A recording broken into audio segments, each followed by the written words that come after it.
Welcome to the Economic Times Back to Business. News, analysis, and opinion on constructive policy-level solutions to the post-COVID challenges facing Indian business. The Economic Times is partnered with Google, Automation Anywhere, and the Union Bank of India. Thank you for joining us. Please extend a warm welcome to our eminent panel.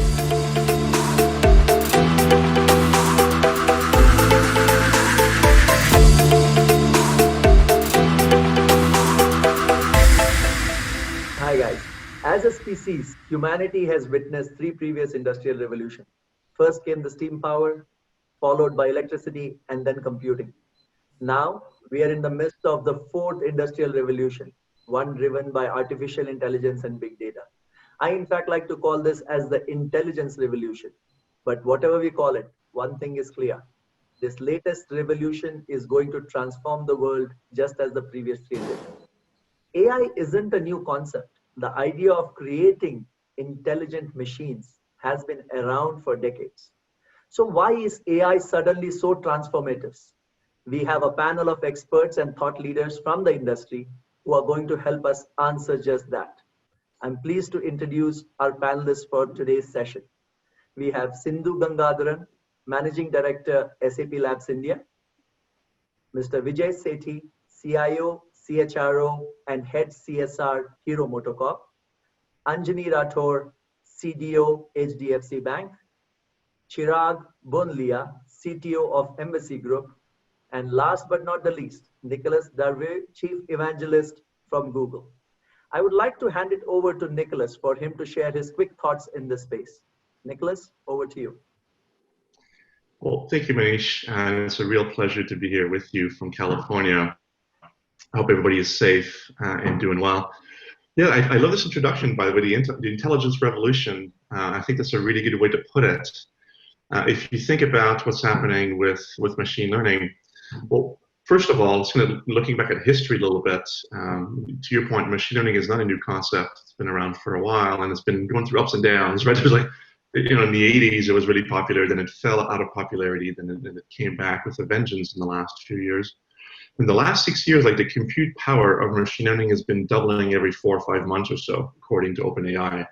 So if that's the case, right, and it continues to go in this direction, which is clearly not going to double every 4 or 5 months, but assuming that it does, it would be a 30,000 times improvement over the next 5 years. So we're just, beginning to see that, and we're beginning to see that continued improvement.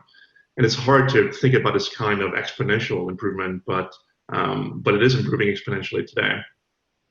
And I personally, I think actually having been, I was an internet entrepreneur in the early 90s, and the internet revolutionized a lot of things, obviously. But I think this revolution, the machine learning or the intelligence revolution, is going to be even more impactful for businesses. Let me share an example. If you're in the car insurance business, what you're trying to do is obviously trying to forecast risk. You're trying to understand which of your customers are more likely to have, a car accident. And actuaries have been doing this for a long, long time. And they can forecast what's called a large loss car accident, which is like the likelihood of having a car accident that costs more than $10,000 US to reimburse for the insurance company. They can forecast these large loss car accidents at a rate of accuracy of around 35 to 40% after decades and decades of actuarial science work. Well, recently, an insurance company named AXA was able to forecast these large loss car accidents using machine learning at a rate of accuracy of 78%. So like imagine going from 35% to 78% in terms of your forecast accuracy of the most important thing in your business, which is risk assessment. This is the kind of power that machine learning has to reinvent industries very, very quickly and to change things. We're seeing this obviously in risk forecasting. We're seeing this in marketing. We're seeing this in many, many different areas. But the improvements that some companies are seeing with machine learning is dramatic and really rapid. Let me share some thoughts, by the way, in advertising, which is my specialty. We're seeing in the last few years a really big change in the way advertising is done. look in the United States, for example, about 55% of all advertising last year was digital advertising. It has grown really quickly, and we forecast that to be around 65 to 75% by 2025. So from kind of this nascent industry a few years ago to 65 to 75% of all advertising. And what machine learning can do in advertising and marketing is really pretty extraordinary. I'll share an example. When you think about traditional advertising, you think about budgeting, kind of investing in advertising, and then seeing the impact and trying to measuring what's happening. And you do this over a cycle of multiple months. If you think of digital advertising, it's kind of the opposite, right? You select the results you want to have. For example, a 10-to-1 return on ad spend, or for every dollar you invest, you get $10 in revenue. And then you use machine learning to automate this, and you actually achieve that result. And then you scale it really quickly and invest more money, as long as you can maintain a 10-to-1 return on ad spend. So, and machine learning can do this automatically. Put the right ad in front of the right person at the right time for the right price, and deliver that 10-to-1 return on ad spend, automatically for advertisers. So, kind of going from media planning and budget planning to really thinking about what business result do I want, and letting the machine learning algorithm deliver that automatically. And today we can do things like that, delivering a return on ad spend. We can do things like have consumers visit a physical place of business at a certain cost per visit. We can have other campaigns like helping companies have consumers download their app if they have an app at a certain cost per app download. So machine learning has completely revolutionized, just in the last 3 years or so, the entire field of online advertising, and it's just the beginning. Yeah, great. Thanks for that, Nicholas. Now, this is an open question to all of you, right? Since the pandemic began, technology has become more critical in helping to decide the business strategy, right? I would like to hear from you what the key lessons for you during this transition in this phase, right, on the changes that have happened. So Vijay, would you like to share your thoughts on that, please? Sure, Manish, thanks. So these last four and a half months have been really defining moment for the entire world. As I see some of the learnings, if I was to just take first 3 or 4 top learnings, first is that things really don't go as you would have planned. Everyone had, for example, planned that 31st of March, year end, there'll be a lot of business, and suddenly 25th, the entire world is closed. So when things don't go as planned, that means that whatever business continuity plans that you would have made, especially from a technology perspective, they need to be revised, and agility is the biggest thing that you really revise those plans at a speed which you would have never imagined in your life. Second, during this period, one of the another things is, which I thought, collaboration and communication are 2 biggest things which really happened.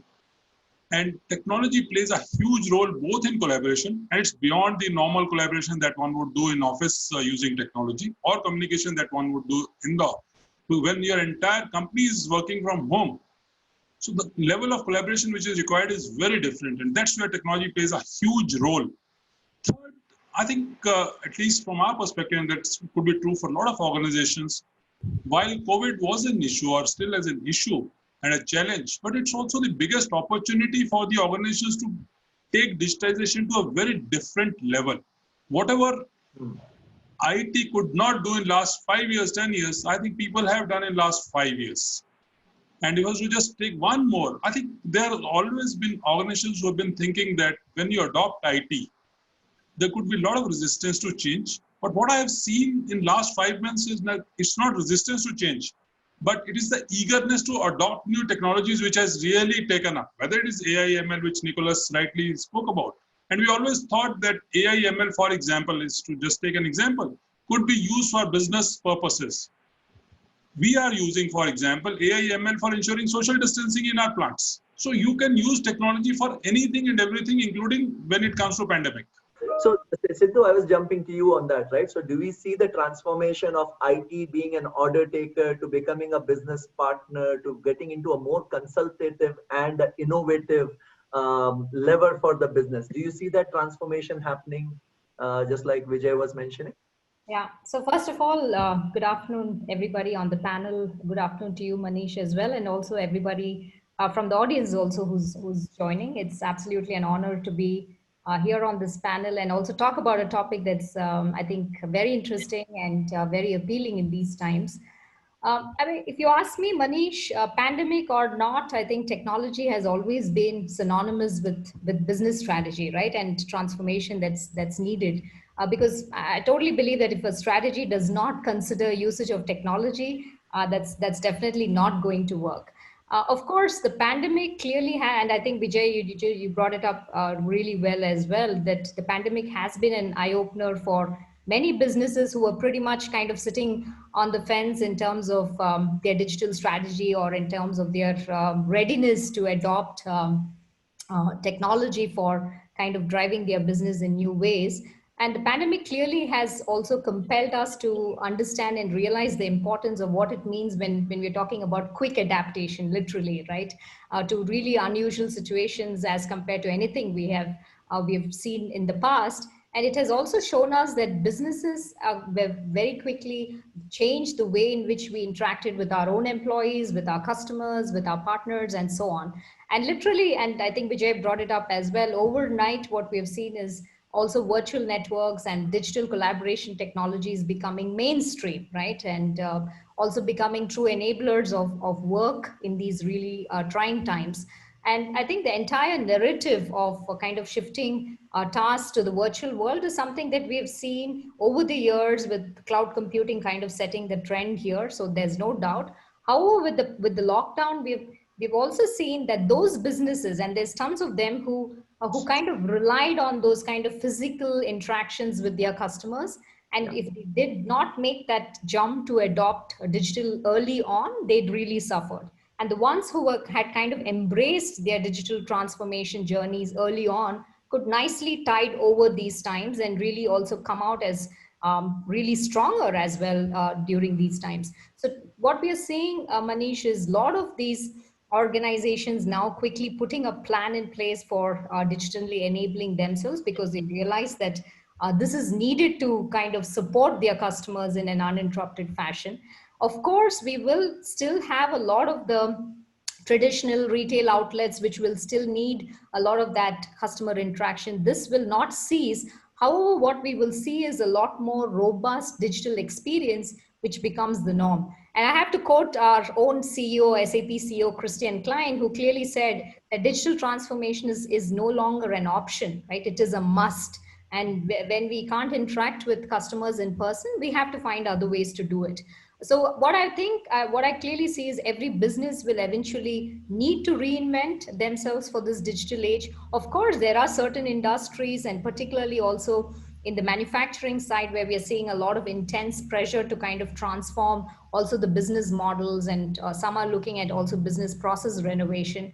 And if I just reflect back on SAP, I think given that we support more than 440,000 customers across 180 countries, a robust crisis management strategy, which was always in place, helped us to go very quickly and very smoothly into this new mode of working. However, we did face challenges, and I think some of the challenges, if I just recap, included things like suddenly overnight we had a travel freeze, right? So some of our consulting engagements which needed physical meetings with customers, or even in cases for our part of our product innovation cycles where we have design thinking sessions, which is usually happening collaboratively, people from the customer side, from the R&D side sitting together, or even things like deal closures, right, where you needed the actual documentation happening on paper.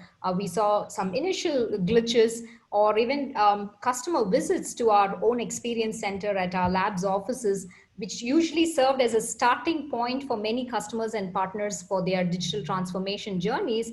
All of this had some initial glitches, but very quickly all these challenges were allayed because we transformed also into a virtual sales cycle. We transformed into a virtual design thinking sessions.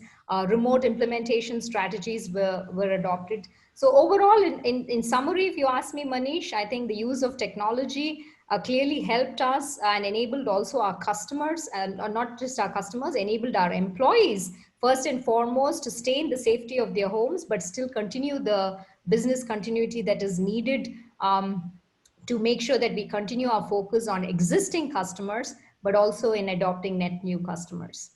Excellent. Thanks, Sindhu, for that. And I think there are two critical points that come out of it, is right. One is digital strategy was always critical, but the early adopters actually, I think, were able to adjust faster as compared to anybody else, right? I think in a gist, that was a critical cornerstone. And now everybody else is trying to catch up. And you're right, there will be a balance between the face-to-face interaction plus digital playing a critical role in the overall engagement strategy with the customers, I think. Thank you for that. Anjali, moving on to you, right? One, as you see data as a key asset for any organization, what are the best use cases of using AI and ML to harness both structured and unstructured data to deliver insights for your business? Good afternoon, everybody. Data has always been a big asset for us, especially in the banking sector. It helps you build a lot of customer intimacy using the insights that are available. And we've seen that organizations that are able to harness data better, they create a big insurmountable gap compared to the others who are not able to do so. So if you look at large consumer technology firms, essentially they have so much of data and they have so much of ability to understand their customers based on data that they just seamlessly create user stories and user journeys which are present for their customers. And even in banking, we have seen some of that emerge very strongly. If you look at it, a few years ago, we launched a 10-second loan. Now, giving a loan to a customer in 10 seconds is not easy, but that was possible because those are our customers. We know based on the data which is available, who is creditworthy and who is not, what kind of a loan will go with what kind of a customer profile. And therefore, when you are shopping, whether you are buying a car in a store or you are shopping online, the 10-second loan appears instantly in front of you. And with one tap, you have the ability to take that loan where the money moves into your account. Now, these are the kind of products which are seamless, frictionless. It's possible to bring in with the help of data. It just doesn't allow only cross-sell or upsell. It also allows in serving our customers better where care is concerned. So imagine if you call a bank today, why should it actually go to an IVR where you have to identify yourself, press 1 for something, press 2 for something else, press 3 for something else. There was a time when this technology was needed, but today, technically, if you're calling, not just your bank, your organization should be able to recognize who you are and possibly also predict that why you are calling. So in some cases, you may have done a transfer which has not reached, something went wrong. It is possible, looking at the data, why Manish is calling, unless Manish is calling for something which is absolutely new. And even if you're calling for something new, we should be able to match you to the right person within the bank, the right banker within the system who can help you with that. So these capabilities are coming now at the forefront because of right use of data, which is there. And therefore, no matter whatever we build in terms of technology, whether it's a good user story, good function, good capability, those are needed. But data is something which will help us decide who's the right customer who should be shown this screen, who's the right customer who should be told this narrative. Those things are only possible if we look into our own systems and look at the data and build that insight and intimacy with the customer. And we've seen that happen across. Interesting, very interesting. I think it's an overall customer and user experience, right? Making it to the demand and the problem that they are facing or the issue they might be coming, or there's a touch point, right? Making the touch point more valuable with very interaction that it goes, which is very critical. Absolutely. So Chirag, I would like to get you into the discussion, right? You are one of the industries that have been heavily impacted by, or at least I think the second heavily impacted after travel and food and entertainment business, right? So how do you see the digitization of your business function helping to improve customer experience in the future with technologies like augmented reality and virtual reality coming into play? How do you see that playing in your space? Sure. Thanks, Manish. So, yeah, I mean, no denying from the fact that, the real estate industry has got impacted. Having said that, our world is definitely going to be, arguably different than what it was pre-COVID days. The uncertainty would definitely die down, but things would change. And what I foresee and what I see, what COVID has done or what this uncertainty has done is that the question of either or technology as a lever to do the transformation has changed from either or. It is not no longer a either or option. It is a basic hygiene now, right? Mhm. People need to adapt to the tech without any hesitation in today's context. And I loved when Sindhu said, they transformed easily and quickly. Well, I mean, no denying SAP is a digital first. I'm pretty sure you guys would have done it and done it at ease. But I would give a quote from my own organization perspective. I mean, real estate. I have a background of retail and real estate both. But let me talk about real estate now that Manish has pointed out real estate as a badly impacted industry. On 19th of March, we decided that, okay, we will start working from home. I mean, 4 days prior to PM's announcement. And trust me, it was seamless affair because we did not do anything. It was working because thankfully embassy had been investing on the tech, whether it's communication, which Vijay and communication and collaboration from an embassy employee perspective, or as well as from a B2B or B2C perspective. A classic example I would quote here, Manish, you talked about consumer experience. Yeah. From the time a consumer buys an apartment, I'm talking about one of our business, which is residential. From the time a consumer buys an apartment till the time they move in, the entire journey, whatever it is, whether it's eKYC, whether it's co-applicant, whether it's invoicing, whether payments, TDS, project updates, milestones, floor plans, snagging, name a thing, it's all there and it's all digitally on a click of a mouse.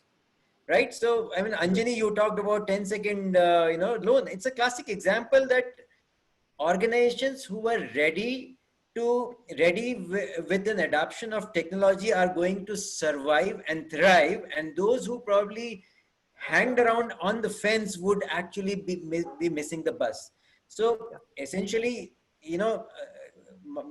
as I said, the journey of transformation or business transformation is just a marriage of technology and business. And I think COVID has enabled that marriage to the fullest possible extent now.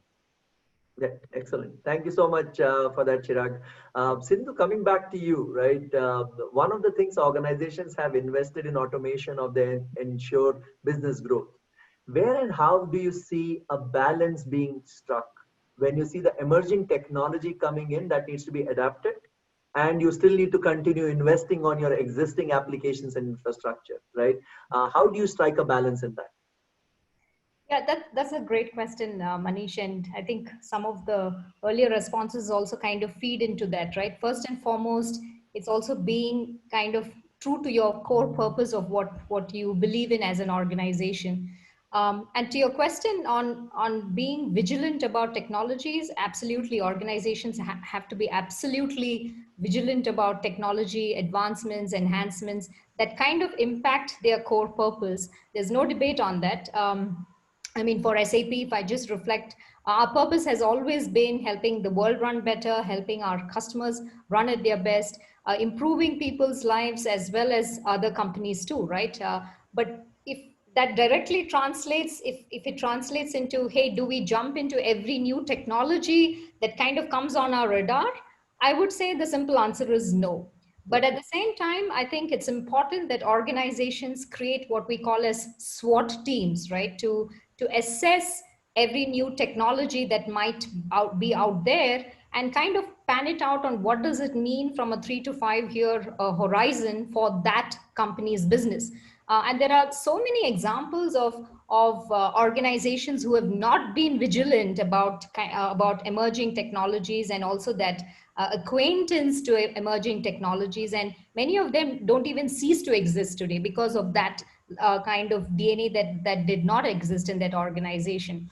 let me come back to that example of what I mean by a SWAT team in the context of SAP, right? And this is, well, we have what we call as innovation center networks, which are spread geographically in across the world, and what we call as ICN in short. And incidentally, we also recently kicked off an ICN in Bangalore as well. And ICN, what we do within the ICN context is we play that team plays a very vital role in defining what SAP should be doing and where SAP should be investing in the future, right? So it's almost in simple terms like a think tank for the company, right? Yeah.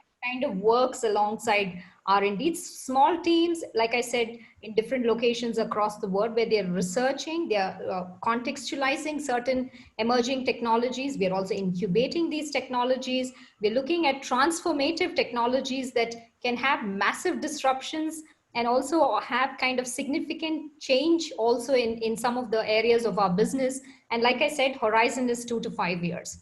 I want to quote one more example from SAP. I'm a veteran at SAP, but I think an example which probably many of you have heard of, right? Back in 2010, SAP first introduced this idea of an in-memory database, right? This is back in the times. And at those times, even the technology analysts quickly dismissed this as a complete fantasy. Why? Because back then it was very clear that ERP solutions used relational databases, right?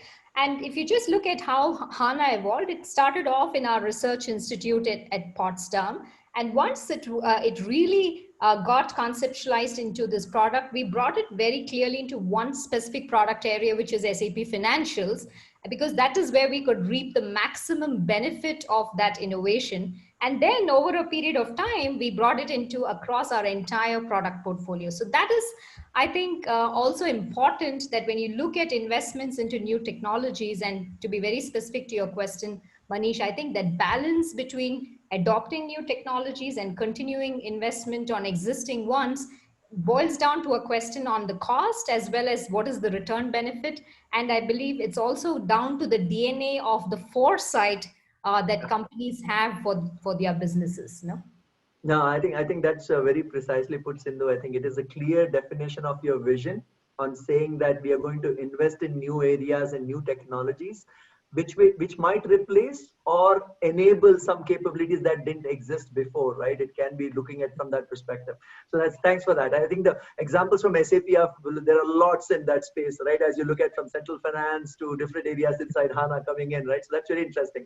Now jumping back to you, Nicholas, as you see the AI, ML, components as we talk about it, right? These are new ways of automation. They were very traditional ways of automation that we were working on. These are completely new ways of thinking, right? And it is quite similar that any system that you build from the machine learning perspective takes some time to learn new things, right? It's not something that jumps right onto it. But once it learns, it does it a lot faster than a human being and does it in a lot better capability, right? I read it from one of your articles itself, Nicholas. So from that perspective, you gave very good examples in the marketing space and marketing products in B2B and consumer spaces on how you're driving that piece, right? Can you give us some more examples on how you can gauge the effectiveness of marketing spends, which is a very critical component for an organization? And I think there are gaps in that space today, right? On saying anytime the business goes up, you say, hey, that was my last marketing program. There's no correlation or direct linking between the two. How can ML and AI help in that space? If you can throw some light on that, that would be helpful. Oh, what a great question, Manish. Yeah, I mean, if you look at advertising, it's obviously undergoing a huge transformation, from traditional advertising to digital in the US, and it's 55% digital, and it'll be 70% soon. And it's very different, right? To the digital advertising, somebody sees an ad or clicks on an ad online, whether it's, a video ad or a display ad or a search ad or a social ad. And then you can actually understand the direct impact of somebody clicking on that ad and actually buying something. Conversely, in traditional advertising, it's more difficult to judge the impact of that ad because you can't tell exactly what happened after it. So you have to make some correlation analysis, or we call it kind of a media mix model, 3 months or 6 months or 9 months down the road. So with the kind of machine learning and modern advertising, you can really see the impact in real time and optimize in real time.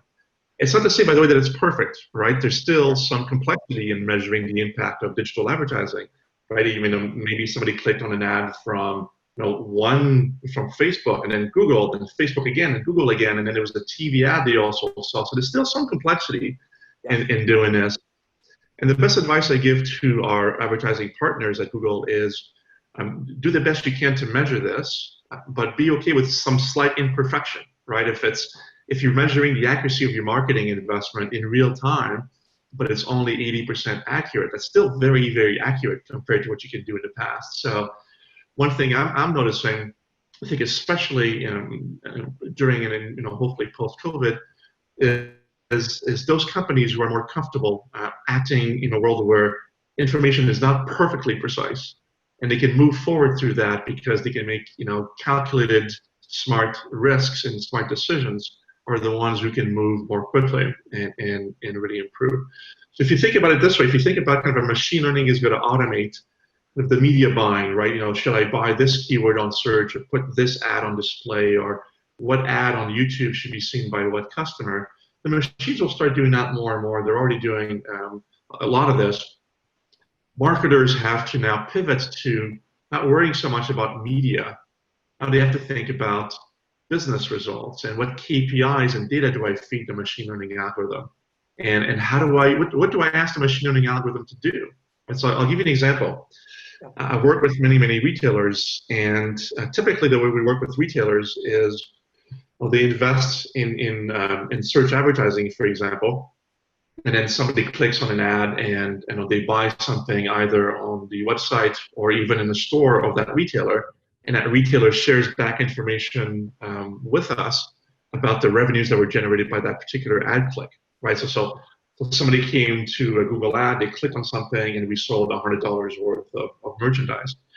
And as our KPI as a marketer, we want to have a 5-to-1 return on ad spend. So we want to invest $20 for that transaction because we get $100 in revenue.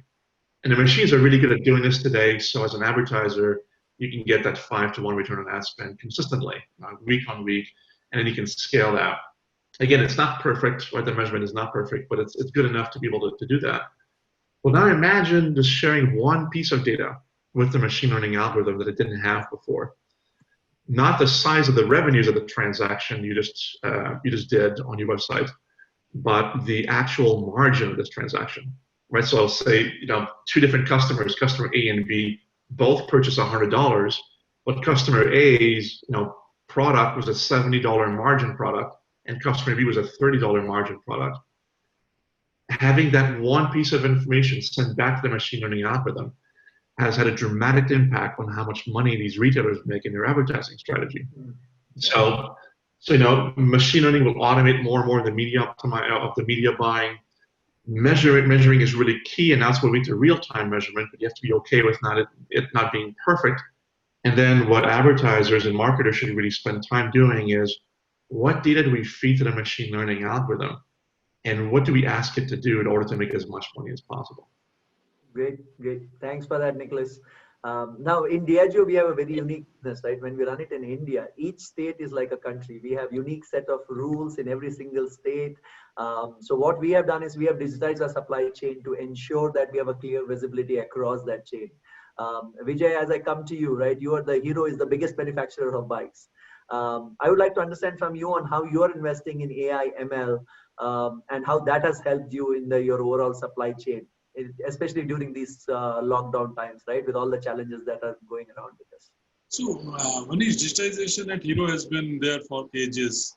Just to take an example, for supply chain, almost 6-7 years back, the entire auto industry came up with something called an AutoDX, which is an automotive data exchange for the entire automotive industry. So your entire industry works on one single standard, and Indian auto industry is the only industry which really is working on those standards. So from that onwards, we actually went ahead and did a lot of things on supply chain, not just for our company, but for the entire supply chain. Because if you look at auto industry, perhaps that's the biggest supply chain which any industry in India has, with tier 1, 2, 3, 4, 5 going up to all the possible levels. And at a lot of places, these are connected. The second thing is there are a lot of components which are there which apparently look similar. Sure. Now, if you really need to put in people who are experts and who can differentiate, it is too much of cost and it's a manual effort. So we have, for example, we use artificial intelligence to differentiate and identify parts so that the right component goes to the right customer or right set of customers. So that really is helping us. So similarly, there are a lot of the activities that we do both from AI, ML, from a prediction perspective on our entire supply chain. So which route to take, which will be cost effective, all those things are taken. What we also did was another use case, especially in these times of COVID, from an RPA perspective. So when a lot of trucks come in supply chain, so there's a lot of incoming movement, outgoing movement, and then there are people who are coming in with all sorts of paperwork. So what we have done is the entire thing is now being done by RPA, by a robot. Should mean that there's no manual intervention. So no one is scared that, okay, the person who's coming or even the driver who's coming, doesn't feel scared that, okay, when I go over there at the main gate, will I get impacted? Both ways. It works both ways. So we use RPA a lot, and that also has led to a huge increase in efficiency, the reduction in errors, and improvement in quality. So supply chain for any industry is one of the biggest competitive advantage. And that's where we have been using technology a lot, and AI ML plays a huge role as far as even we are concerned. Apart from all other technologies, SAP, of course, is the backbone to whatever we do. Definitely. Thanks for that, Vijay. Anjani, coming to you, right? One of the things which I noticed that you talked about the 10-second loan program, and there are a lot of things that are changing from the HDFC perspective on the technology part of customer interaction. So how have different customers been absorbing that? Do you see that or do you see that changing over a period of time significantly, or you feel that you have got to a level of maturity from the technology perspective on how it is getting used today? This is nowhere close to maturity right now, Manish. This is just the beginning of the journey. What we are noticing is that we are building capabilities. Everybody is investing in various technologies to build capabilities to disrupt the way experience comes in for our customers in any area. And the possibilities are immense at this point of time, whether you look at a customer interaction, whether it is for sales purposes or service, or at the back end where bots are doing a lot of work, which I mentioned about, RPA is happening. The possibilities are immense, and in every area, wherever this is being deployed, we get to see the impact very quickly. That's the good part of it. So whenever we are solving a problem, we see an impact which comes very quickly. Of course, it takes some time to design this whole thing better, but you get to see 0 to 1, and from 1 to 10, you can scale it up as soon as you believe that it is ready there. So we have seen that in any area, wherever we are deploying such capabilities, there is a lot of pull, both from customers as well as from within the internal stakeholders within our organization as well. You see a lot of people coming and asking for these capabilities, whereas earlier you had to, influence a lot of stakeholders to get things done. So that's the good part. Belief and faith in such technologies is going up big time, not just within organizations, but even for regulators. So video KYC is a very good example. Earlier KYC could only be done, know your customer, only when you sit face to face with a banker. And when this whole thing has hit, regulators have become so benign that they are also taking that leap of faith to see that can we enable some of these things now to see what impact it has. So I think the faith in these technologies is growing from customers, from all the stakeholders around. And we just need to move cautiously to ensure that we are moving in the right direction and leveraging it for the right purposes. Definitely. So I had a follow-up on that, Anjani, more around as you talk about regulators, right, with a lot of personal data being handled as part of the banking solution. How do you see the India Data Privacy Act coming in, and that and AI and ML being used for, because you have a lot of sensitive data that you handle, right? So from the data privacy perspective, and how is that layer coming in as you look into this capability? See, data in the end belongs to the citizens, to the customers. Whosoever is the owner of the data, who generates the data, is the owner of that data. So any data which will get used, whether it is in consumer business or in healthcare or going forward in any other sector, can only be used after taking formal consent from the owner of that data. And we are very fortunate to be in these days and times where everybody is aligned towards this and new frameworks are being created. For example, at least in financial services, account aggregators are coming in who will have the ability to take consent from a customer before they share data with any service provider. Now that is amazing, because what UPI did for payments, where it became so easy and simple. This whole capability which is getting created using account aggregators and Nokia network, which Nandan Nilekani's organization iSpirit actually is evangelizing, is going to do the same with lending in the country. So your data is yours, but provided you are willing to share that information with one of the lenders, they'll be able to offer you lending at very competitive rates. Now, this kind of a network and infrastructure, once it is created, can be used immensely in any kind of sector. So imagine tomorrow your healthcare data is safe and secure, but should you wish to share it with somebody, you should have the ability, on your mobile phone or on your devices to allow that to be shared with some doctor or with practitioners to give you advice. So that is amazing. And I think our country is moving exactly in that direction with Aadhaar, with all these railroads being laid out. That is the only way to scale up and bring all the benefits of this to the citizens across the country. Definitely. Thanks for that, Anjali. Thanks. I appreciate that. Chirag, I would like to bring you in, right? You're one of the industries where there is a big mix of the physical and the digital work coming together, right? As you showed the example on how you're transforming it for the consumers in the real estate business. How do you see technology getting embedded seamlessly across the different functions inside the organization? And how do you see AI and ML playing a role in that? Sure, absolutely. I think, see, AI and ML eventually thrives on the underlying data, right? And while real estate industry normally, it's quoted, it's just above agriculture in terms of adapting to technology. Having said that, I think I have tons of use cases where I see huge implications on how we want to leverage AI and ML. One of our business vertical is our business parks, right? The assets which we have, whether it's transformers, DGs, chillers, HVAC, the list goes on and on. They are lifelines for the business parks for all these marquee companies, Fortune 500 companies working from our premises. Anything goes wrong, anything which is reactive in nature is just not going to work, right? So traditionally we used to talk about, you have a predictive maintenance, you have a PPM schedule, you go and start working, but that just doesn't work, because if there is a fault and you react to it, and it is a disaster in writing, because that's where you thrive upon that, that these assets cannot go down, right? So taking a cue from AI and ML, actually, I'll just give a perspective as to how we have tapped onto this tech. Any device, we traditionally all know that, any hardware, any physical device, whether it's DG or transformer, it actually generates heat, it vibrates a lot, before it actually faults, it breaks down. We know this, right? And on the back of our mind, we know this as a matter of fact.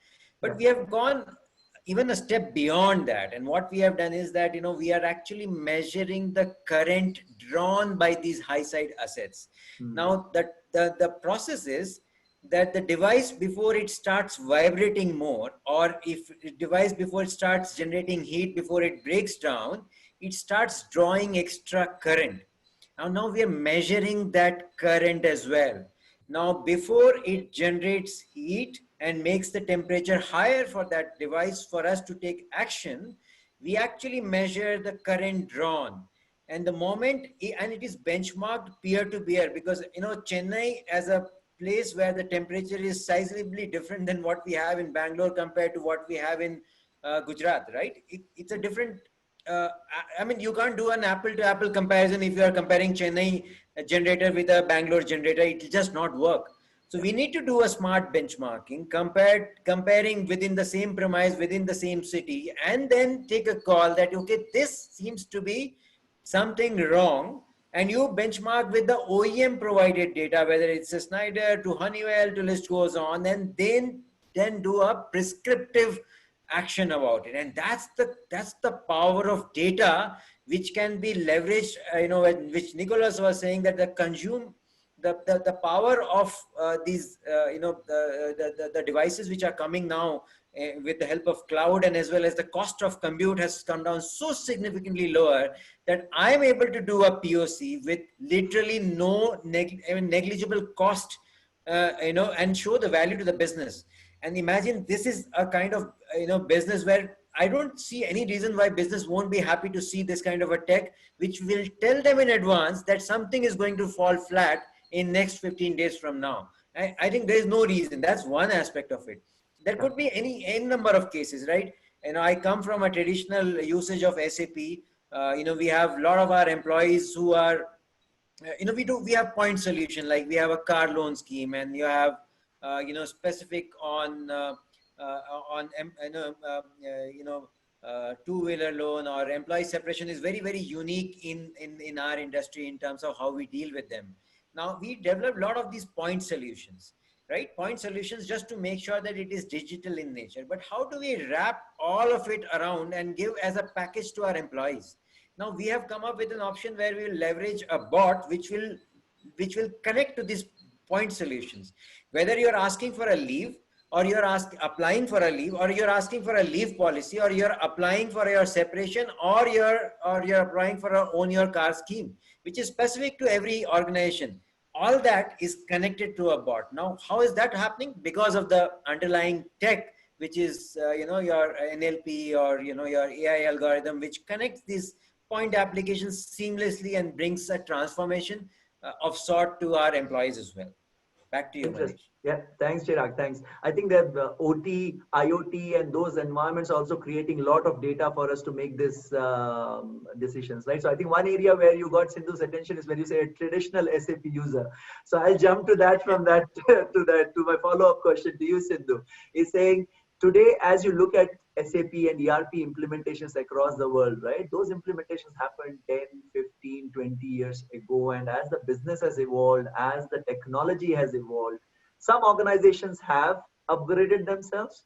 Others are catching up now, right? How is SAP helping in general in that transformation journey, and what capabilities of AI, ML are getting inbuilt into the ways of working, right? Because the ways of working are definitely changing. That is something which is coming as a common theme across as I talk to all of you, right? So how do you see that evolving, Sindhu, over the next few years?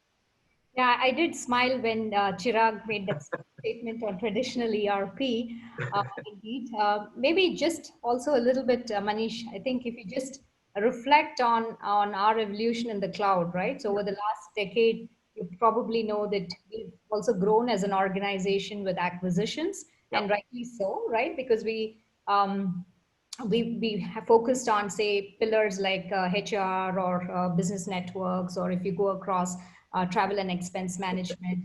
And I think the beauty, and which kind of connects SAP to all of you on this call, including Google for that matter, is the fact that we've gone across industries as well, right? So this is something that has been core to our DNA. And also what we have done is, when I said Google, we've also given the option to our customers in terms of how they want to deploy those solutions in the infrastructure of choice. And this is where we also supported our customers with a clear multi-cloud strategy, where we said, hey, it's fine. I mean, depending on your industry, depending on your business, you adopt parts of our portfolio, but we give you the choice in terms of deployment options. So we have this 4+1 strategy, as we call it, where we have the top multi-cloud providers, including Google, but also Microsoft Azure, or AWS, or Ali Cloud, including our own cloud infrastructure, right? So we give that choice.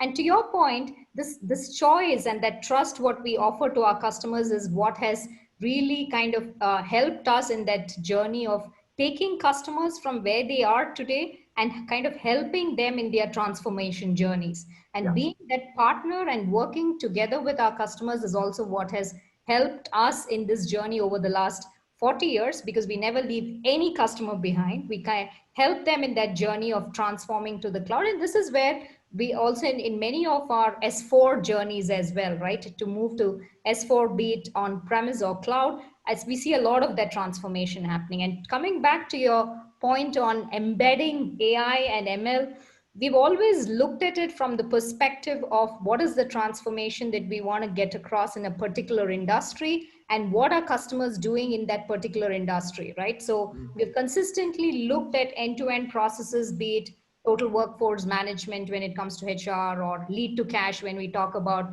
customer experience, or when we look at the whole supply chain processes designed to operate, or even for that matter, source to pay, when we look at strategic sourcing or strategic procurement. We've looked at these end-to-end processes and then seen how can AI or ML or RPA, or we talked about IoT or blockchain, these kind of technologies help in transforming those business processes.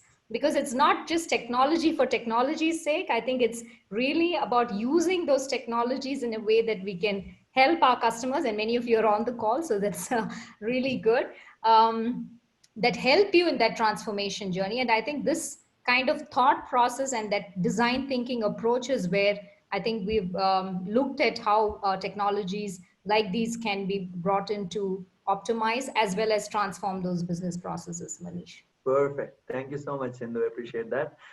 So, Nicholas, I would like to ask you one question, right? With so much technology coming in and it becoming very critical to the strategy of any organization today, it's more or less becoming a part of their DNA. What do IT leaders who are on this call need to be doing to stay relevant with the changes that are happening in the world, right? And the fast moving pace of technology? What a great question, Manish. And so I think actually IT leaders can play a really important role in driving profitable growth for their company. I think maybe historically, we thought of IT leaders as kind of reducing costs, making things efficient, and that's clearly an important role. But I actually think going forward, they're going to play a really key role in driving growth.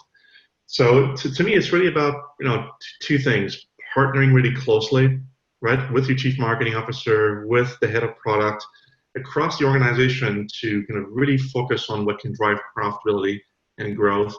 And I'll come back to that in a second.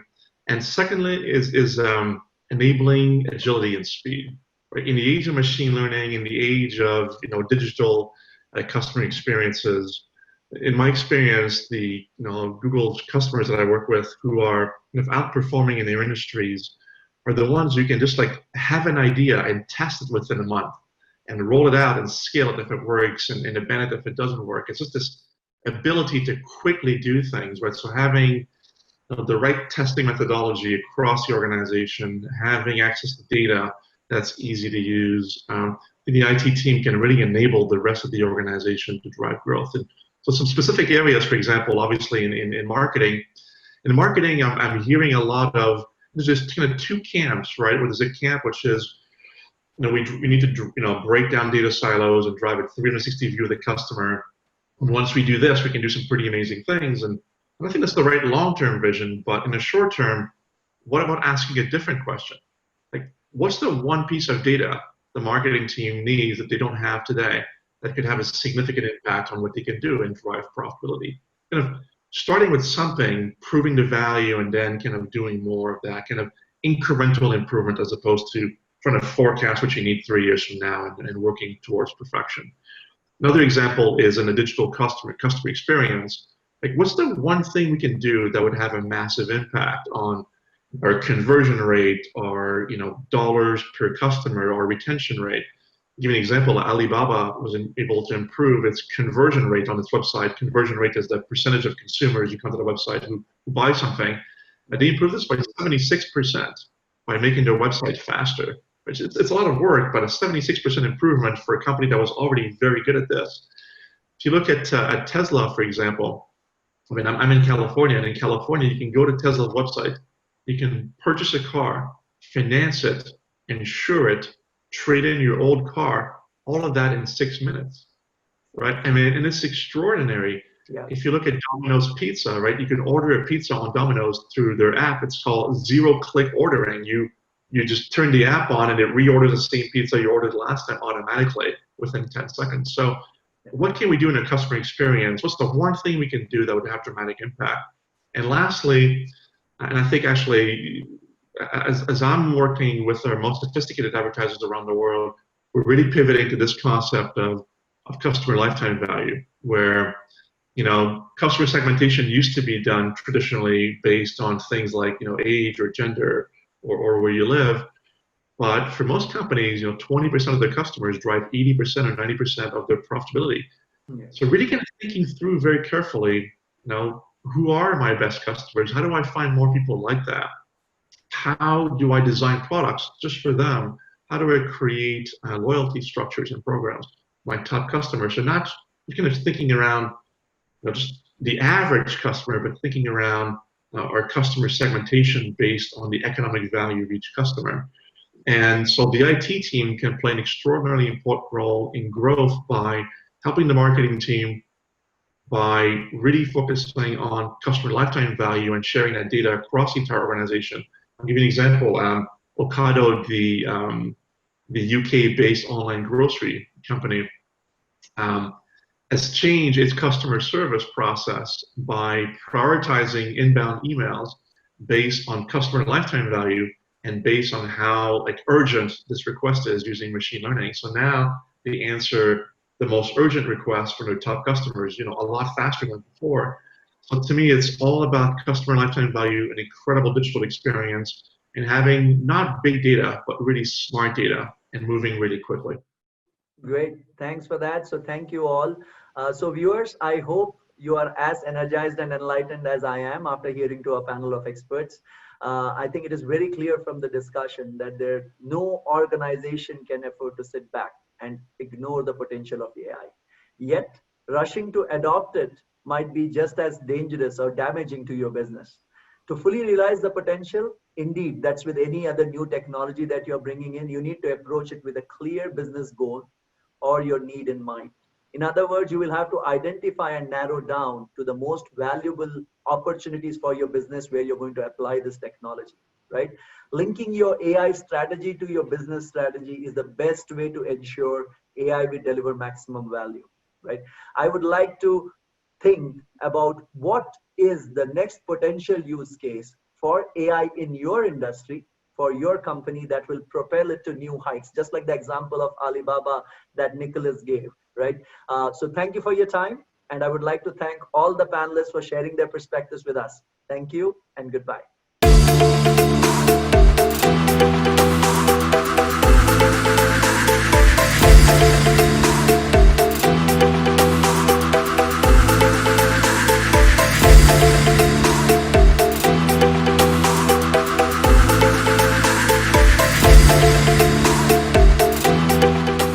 Good evening. My name is Daisy Chitlapilli. I lead the Digital Transformation Office for Cisco India and SAARC. And today it is my privilege to host the Economic Times panel on the increased role and impact of automation on manufacturing. To help us have a very interesting conversation over the next hour or so, and to share the industry's perspective, we have an esteemed set of panelists today with us. Dr. Pavan Goenka, Managing Director, Mahindra & Mahindra. Sanjeev Sharma, Managing Director, ABB, Sunal Mathur, Managing Director, Siemens India, and Milan Sheth, Executive Vice President, India, Middle East, Africa of Automation Anywhere. Gentlemen, a very warm welcome to all of you. Now, in recent times, the conversation around manufacturing industry in India has really stepped up. Of course, the manufacturing industry is a very critical sector in India, and the conversations and discussions have always been center stage with any conversation as it relates to the Indian economy. But particularly after the goal of 25% of GDP by 2025 that the government of India has put forward, the discussions around the manufacturing industry, in particular the Make in India program, etc., have accelerated. For all the right reasons, right? We have to consider that some of our smaller neighbors like Sri Lanka and Bangladesh already count manufacturing as a 25% contributor to their GDPs. As a fairly young country with a large demographic below 35 years of age, we do look to manufacturing as one of the largest organized sectors which can absorb the transition of our people from the non or informal sectors like agriculture as this generation becomes more skilled than the previous generation. So of course there is that. there is the impending advent or the advent of the fourth industrial revolution, which has made things more interesting. And it is in that context that today's conversation is really poised. So all of the, all of the alignment, all of the stars were so to say getting aligned, and then along comes COVID. And as the CIO of a large manufacturing conglomerate, maybe it's all this conversation around the fourth industrial revolution that made him quote Lenin to me. There are many years when nothing happens, and then there are weeks in which years happen. And I thought it was a very apt way of describing what the industry, not just the manufacturing industry, I think all sectors in India have had to deal with. But in the context of the manufacturing industry, certainly how to get back, how to manage the crisis, how to manage through the crisis, and how to come out of the crisis, I'm sure has occupied center stage for all of you gentlemen. So I think my opening question to all of you is, what are some of the new behaviors, habits, rules that you're seeing being shaped during the pandemic, which will have a life post-pandemic and will have a long-lasting impact on the manufacturing industry in the country? And I know, Milan, you have a more broader view, and all of you have a more broader view, but it'd be good to be specific about India. So can I call on Sanjeev first for you, and then maybe go around the room? Thank you, Lily. I think good question for these times. Well, I think for the new acquired behaviors and the and what's happening around us, I think what is very clear is that all of us exist to serve some customers, right? As a organization, I think that's our core focus. So our ability to continue to deliver products and services to our customers who demand it, to help the customers they deal with, I think that's a crucial part. It was valid day before yesterday, and it is going to be valid after. So our ability to adapt and to be able to serve the customers with the kind of restrictions, these kind of extraordinary circumstances have put on us is the key.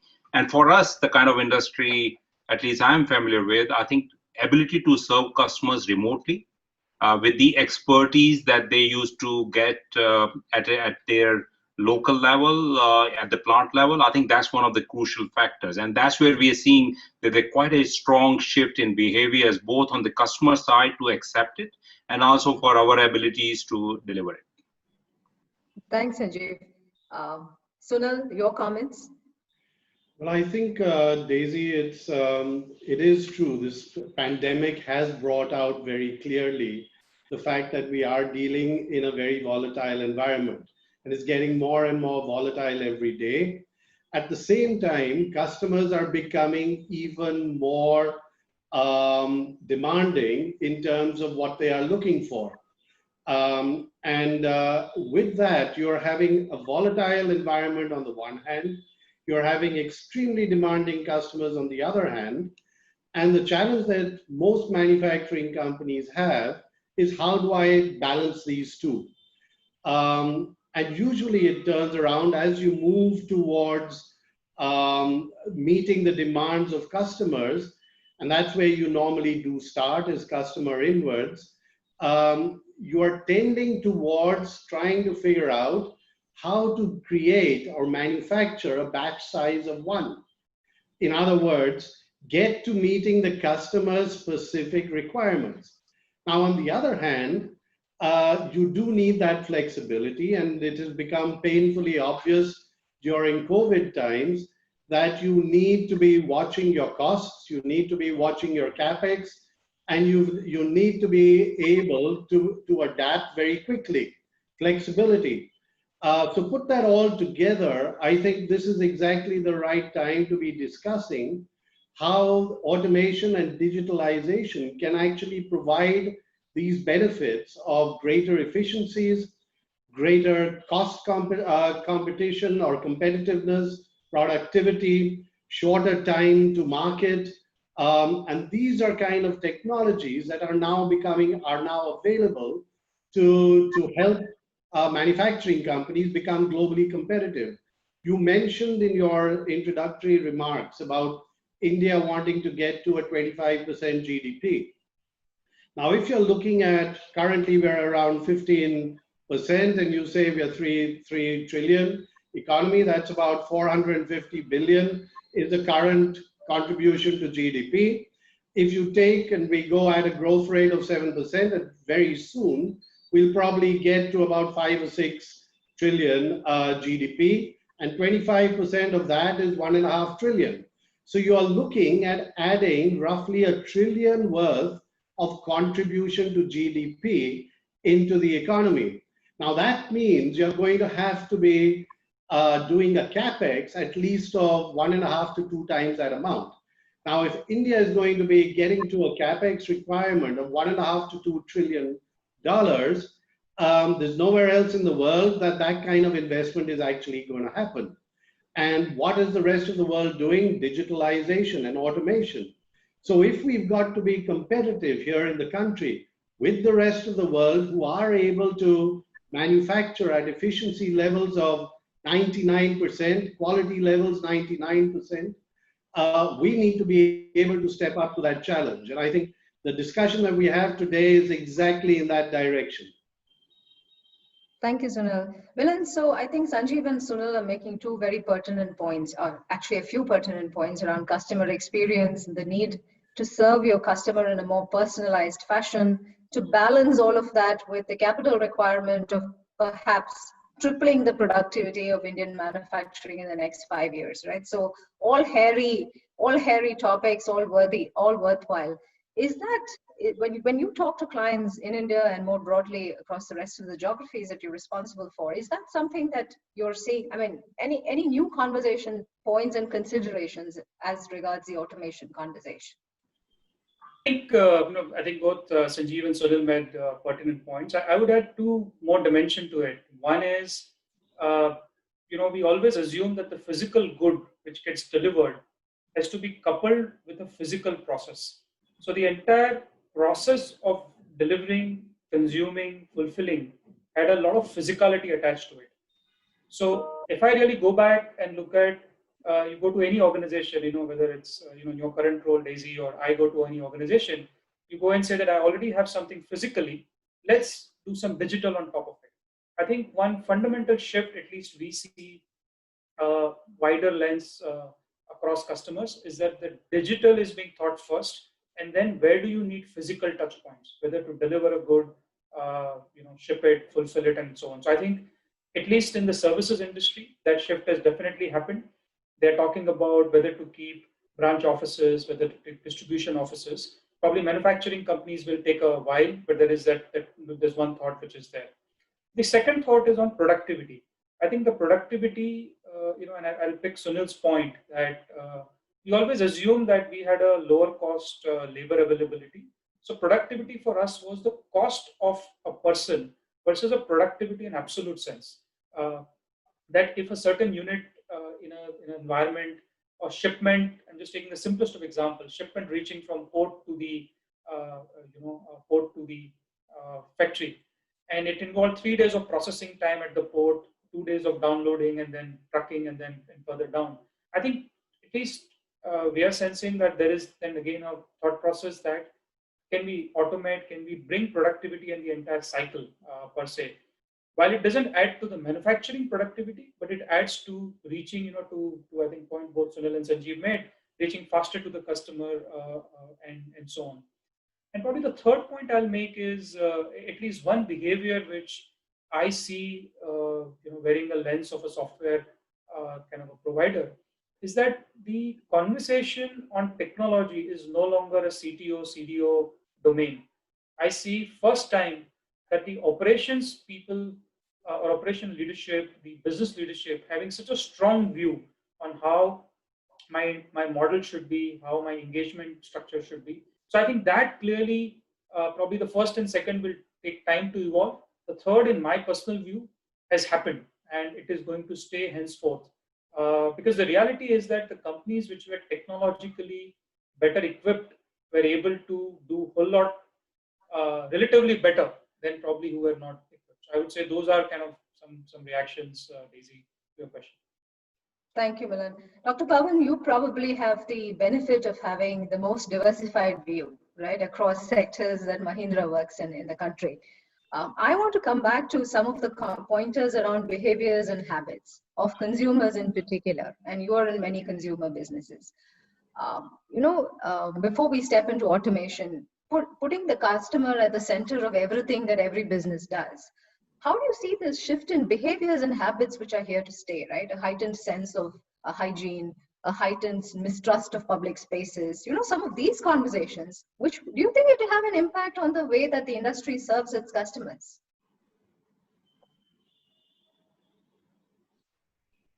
Dr. Pawan, you're on mute.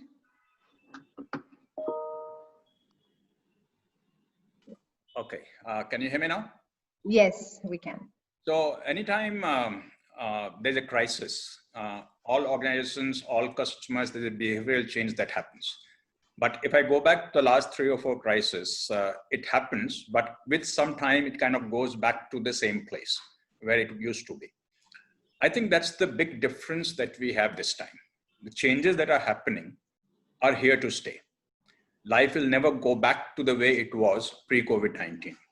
And the reason is that the changes that are happening in our behavior, whether at a personal level or at the business level, or dealing with the consumers or dealing with the suppliers, we will all realize these are all for the better.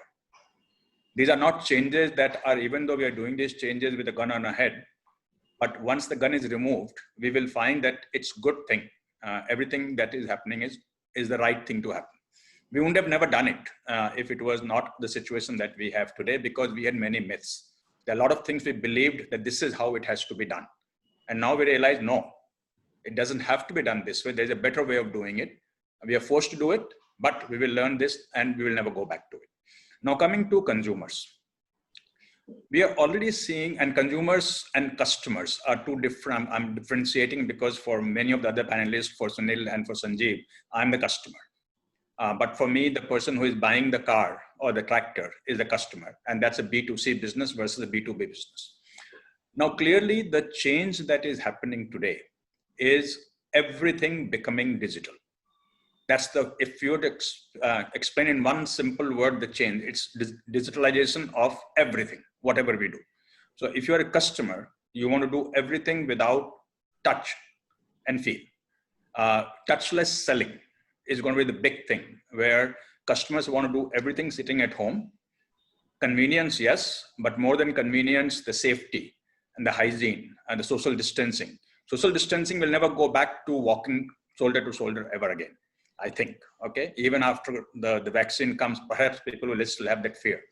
So in that situation of everything becoming touchless, the whole evolution of how we sell will go through a complete overhaul. The need for physical dealerships, the need for salespeople who are trained by OEMs, the need for test drive, all of that will go through a change. Will we do a virtual test drive like we do a simulation module for pilots training? Will that become the norm?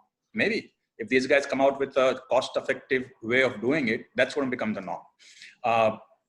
Everything will be like that. But now if I look at the impact of that on the business, the way we are going to do our planning for everything going back all the way to my tier 3 supplier would be a lot more efficient, because I will be able to, since everything is digital now, a lot more AI can come in, a lot more analytics can come in, a lot more data science can come in, and I'll know much more precisely what we will sell in the next 3 months, 6 months, 9 months.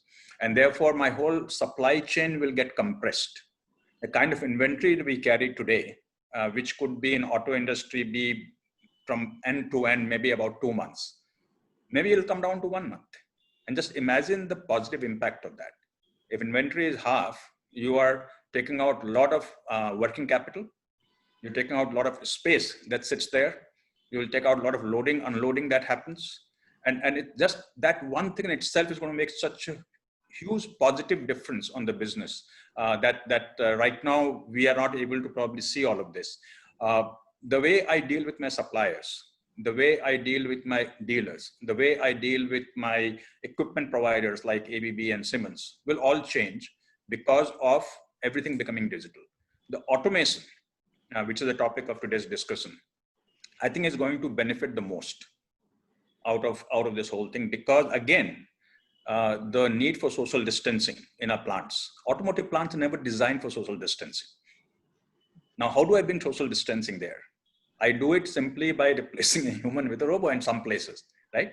And that's the reason automation will become a lot faster than the normal speed at which it was going to grow. And therefore, again, I say that the life will never be back to where it was post-COVID-19. And it will be for the better, leaving out the current sort of havoc it's causing. And obviously, current situation is really, really very bad, and nobody ever wished that we ever see it again. But if you leave that aside for the time being, what will emerge after the dust settles will be all for the good. Yes, Dr. Pawan, I think I agree, because I think pre-COVID industrial automation was expected to grow 10% year over year, and all the early research is telling us that that is definitely set to accelerate.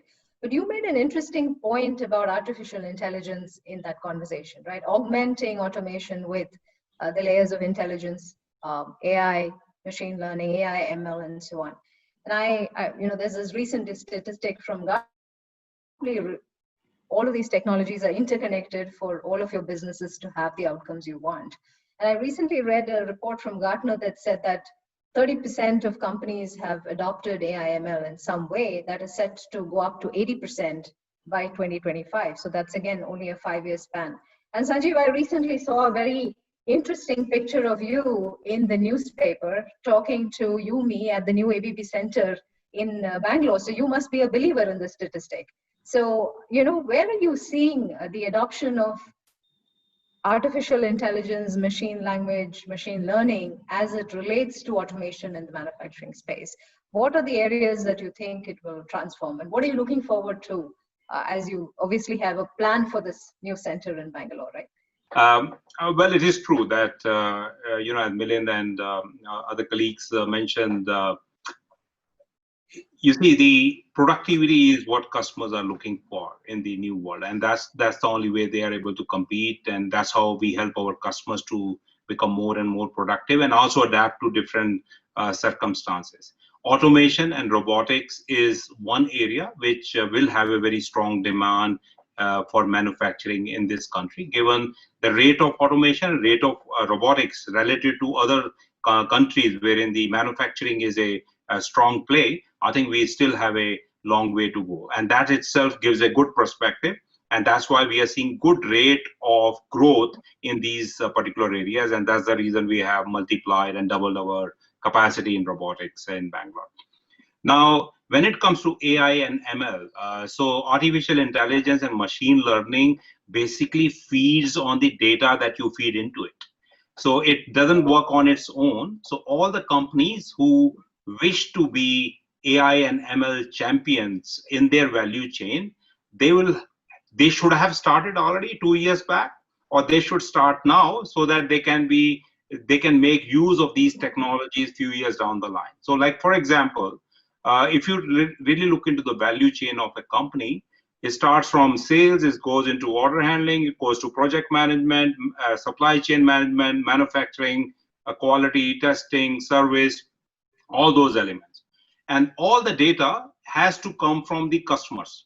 So more you link these value chain elements with the customer experience or the supply chain experience, and as you kind of nurture that data, then only the AI and ML routines will be helpful and meaningful for the organization.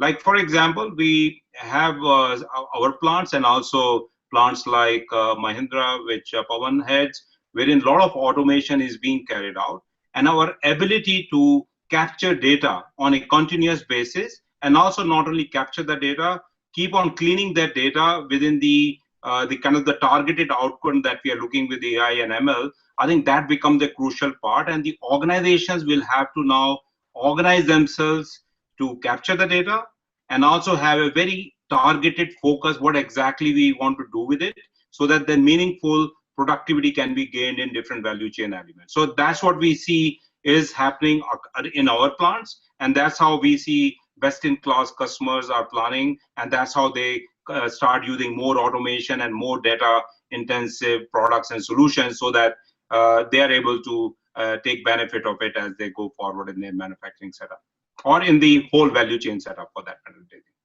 Sanjeev, so I hear what you're saying, right? So combining automation at the grassroots level, collecting data, and then feeding it into your AI engines to make sense of it.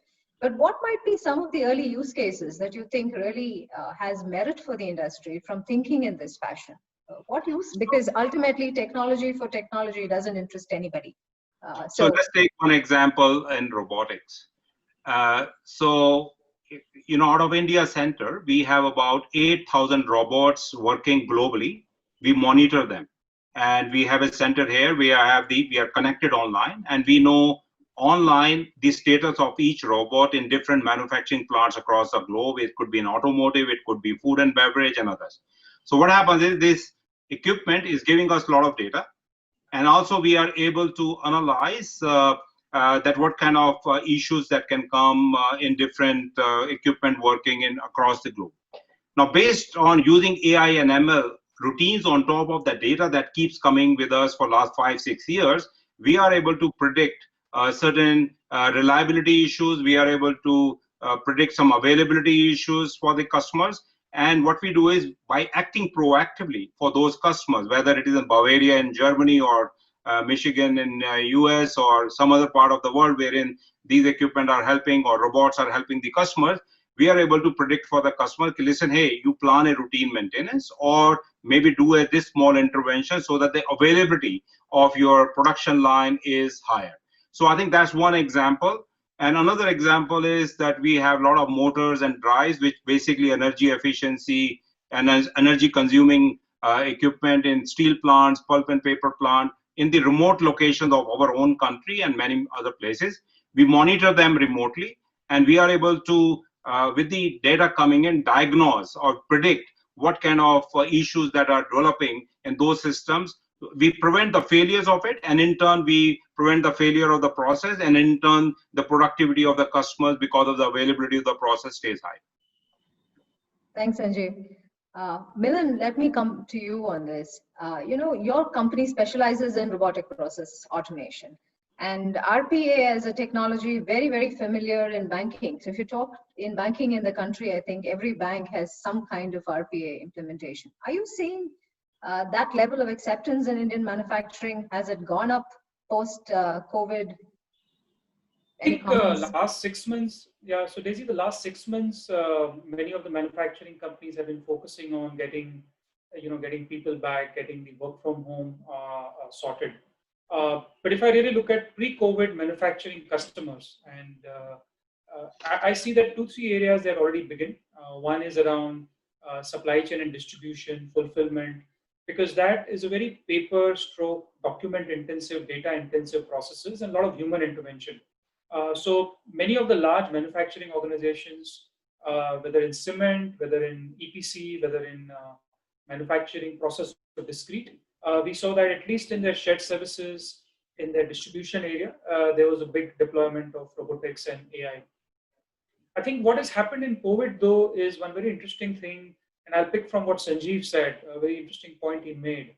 A lot of our oil and gas customers, which earlier had a foreman or a person sitting monitoring, the SCADA or devices, and from there taking alerts, taking certain actions. Now, given the environment we lived in last 6 months, what has happened is that all the data which was generated in the process industry, particularly, bots are started reading it and started creating those alerts because we could not have a human intervention. The example you mentioned earlier, we could not have human intervention possible at all. So that's a new area which came up. And probably the other thing which happened in manufacturing, and I think Sanjeev talked about ABB, Siemens as a global center.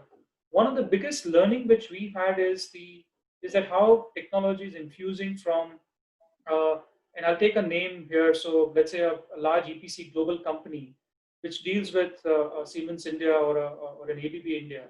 They have started engaging with them through automation, led engagement. The way you engage, where you generate your fulfillment, where you do your invoices, So I think what has happened is that we are seeing that downstream, if you are a supplier to a global company which already operates in an AI RP environment, you get drawn into that direction. So that's clearly happened. I think we have seen that organizations which were working with the global supply chain, they were able to quickly integrate, and we had a lot of this demand coming from them saying, hey, we're interacting with this supplier in Finland or in US, and then we want to integrate this and let's put a bot there. So those are the, I would say, broad areas: shared services, distribution, and then clearly some of the process manufacturing, the shop floor integration. Discrete, I think plants were shut, so I really didn't have, we didn't really have many examples. EPC, there are many examples on the sites. How can you monitor without actually having a physical presence? I think that clearly, bots playing a role in that space. So now for a while, and this is not a post-COVID realization, right? For a while, we have come to accept that massive scale transformations, digital transformations in companies involve an ecosystem, right? No one person can do it alone. And we are seeing very interesting collaborations to the point in manufacturing between competitors who have come together to design, produce, manufacture cars, and so on and so forth. So collaboration at a level which was unthinkable before. Can you make some comments around this, the importance of an ecosystem in making the realization or the benefit of automation really come to life in manufacturing? Yes, sure. Look, if there has to be efficiencies, you do need an integrated manufacturing system. And it needs to be very closely integrated with your supply chains, and the supply chains need to be integrated with each other. So you're looking at multiple layers in the entire manufacturing process. You are looking at starting first with the machines. You're looking at interacting those machines or getting those machines to interact with your supply chains. Now, unless your supply chains are fully integrated and fully up to the levels of automation and digitalization that you want to be, you can't really produce at the optimal levels of efficiency. And therefore, it is critical to have supply chains which are also at exactly that same level. But linked to that, of course, is the entire infrastructure. So this is not only about supply chains and the fact that they're getting it, you need the infrastructure around it. You can't have Industry 4.0 with infrastructure 2.0. You need infrastructure 4.0 to match Industry 4.0. And I think this is really something that, in terms of an ecosystem, you will need to collaborate with different supply chains, but you also need to collaborate with your logistics. You're going to have to collaborate with your entire transportation food chain over there, your dealers, and your entire network around it.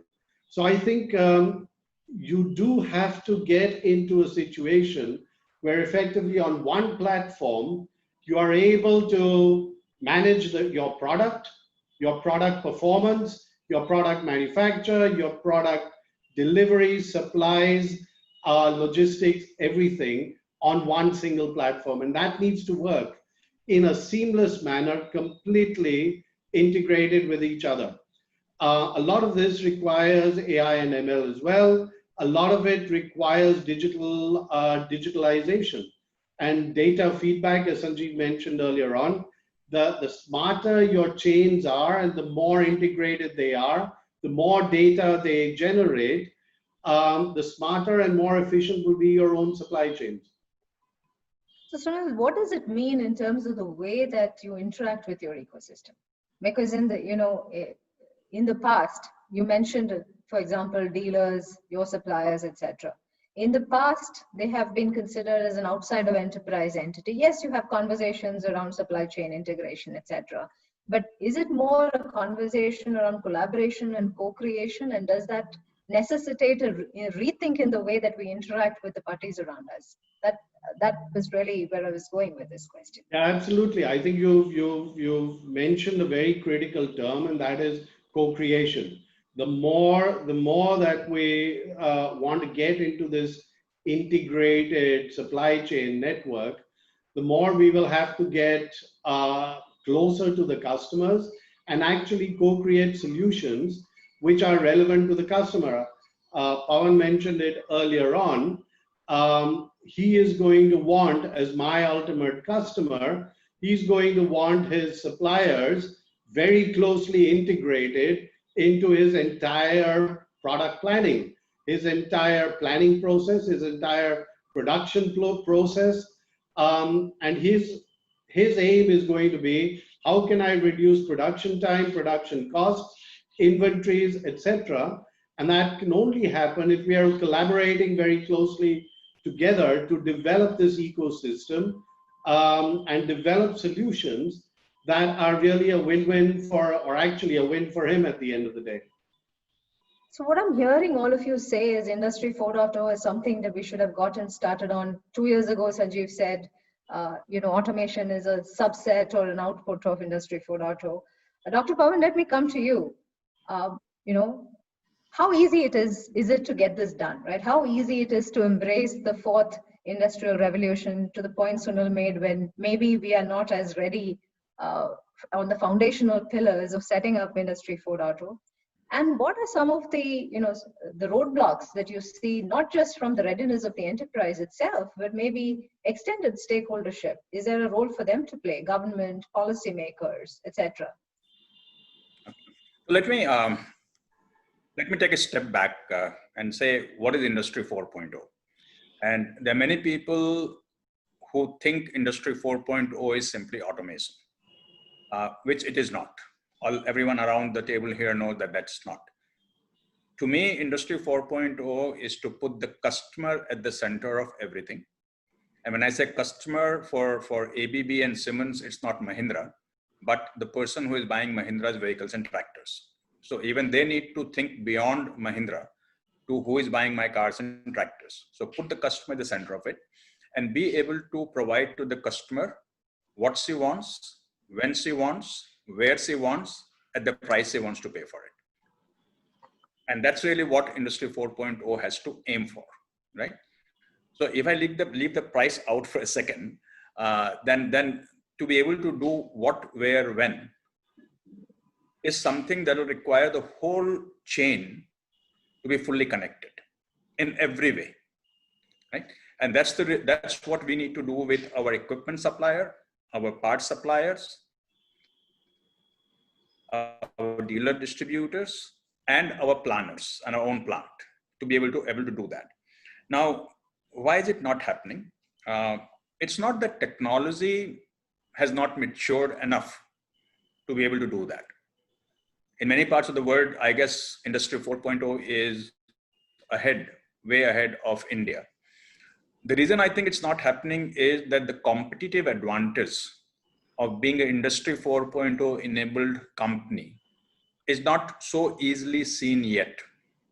The moment a company realizes that this gives me a competitive advantage, they will do it.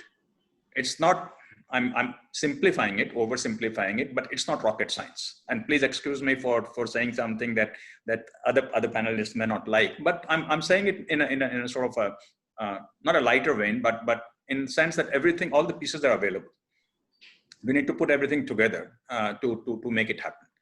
And there also is a perceived sense of not being affordable.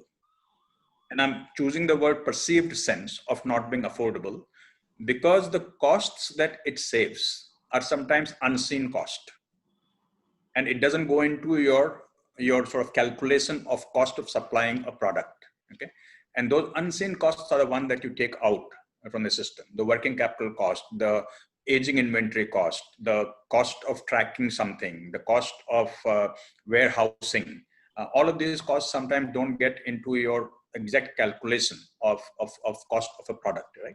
So the affordability and the lack of understanding or perception of competitive advantage it gives you is what is, in some sense, the true roadblock. Having said that, there are at least 4 stakeholders that have to make it happen. The government, the industry, the educational institutions, and the sort of workers themselves, people who are working, the employees themselves. to make it happen. And each one has a role to play. And I won't go into the detail. I think it's fairly obvious what each one has to do to make it happen. But again, I go back to what I said in the first question, that COVID-19, in a sense, it's going to hasten the process, because it will become now more of a necessity than a perception of, okay, it's a nice thing to talk about. We go to a webinar and talk about it. It's nice to be able to say Mahindra is ahead of so-and-so. You get some clap, clap, clap, and that's done. Now we will see that, no, that's not the case. It actually is a business necessity and not just, and that's what it is. Yeah, so Dr. Pavan, you're right, actually, because in many of the conversations that we've had with manufacturing companies in the country, I think automation has occupied center stage because of the disruption the industry has seen, right? To the point that Milan and Sanjeev were making earlier, that the inability of people to physically go to locations and the disruption that caused with entire plants grounding to a halt has made the industry sit up and think about automation as a critical component of business continuity, even post-pandemic.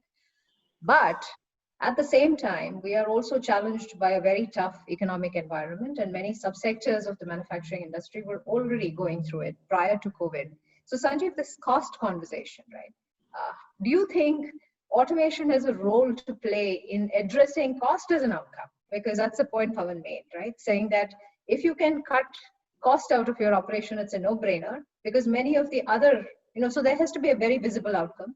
And one of the outcomes certainly has to be cost. So do you see automation as a route to answering the cost, maybe not the only answer, but one of the answers to addressing the cost issue?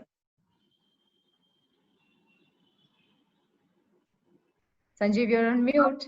Oh, that's right. Got it right. So most of the time, automation leads to reduction in cost. Not all the time. So that's why it's very important that when you deploy automation into a process or a plant, you should be very clear what kind of return that you're expecting out of that investment. So ROI and ROAS out of the investment is always a key criteria to make that. But to the point being made by Dr. Pavan, if you keep customer at the centricity of an organization, so automation makes a lot of sense. One is that you make your processes more predictable. You make your processes more repeatable so that the quality that you deliver to the customer is quite predictable, repeatable, and measurable. And before the product or the service leaves your door, you have not only manufactured it by certain assured standards, but also you have captured the data about it. In case some feedback comes in, you have an ability to diagnose and do the root cause analysis if something didn't go right with customers' experience. So automation as such, I think, provides those capability, and it is a differentiator for the companies who will continue to be serious to serve customers in a serious way. If you are running a business which is a cash cow and people will buy your products irrespective, then maybe perhaps the automation is not such a high priority for you. Maybe you want to scale it up, maybe that's the time you require it. But if you are in a competitive environment wherein you are winning the customers by differentiating with your product and service, then I think automation becomes a key criteria. And Dr. Pavan did talk about Industry 4.0, and I think around us we have gathered enough experience in the last 6 months in an accelerated way is the Consumer 4.0. 99.99% of my purchases today are online, for refrigerator to the vegetables to fruits, and let me tell you, it's just a click of button. Customer service at the highest level, and I have absolutely nobody to talk to.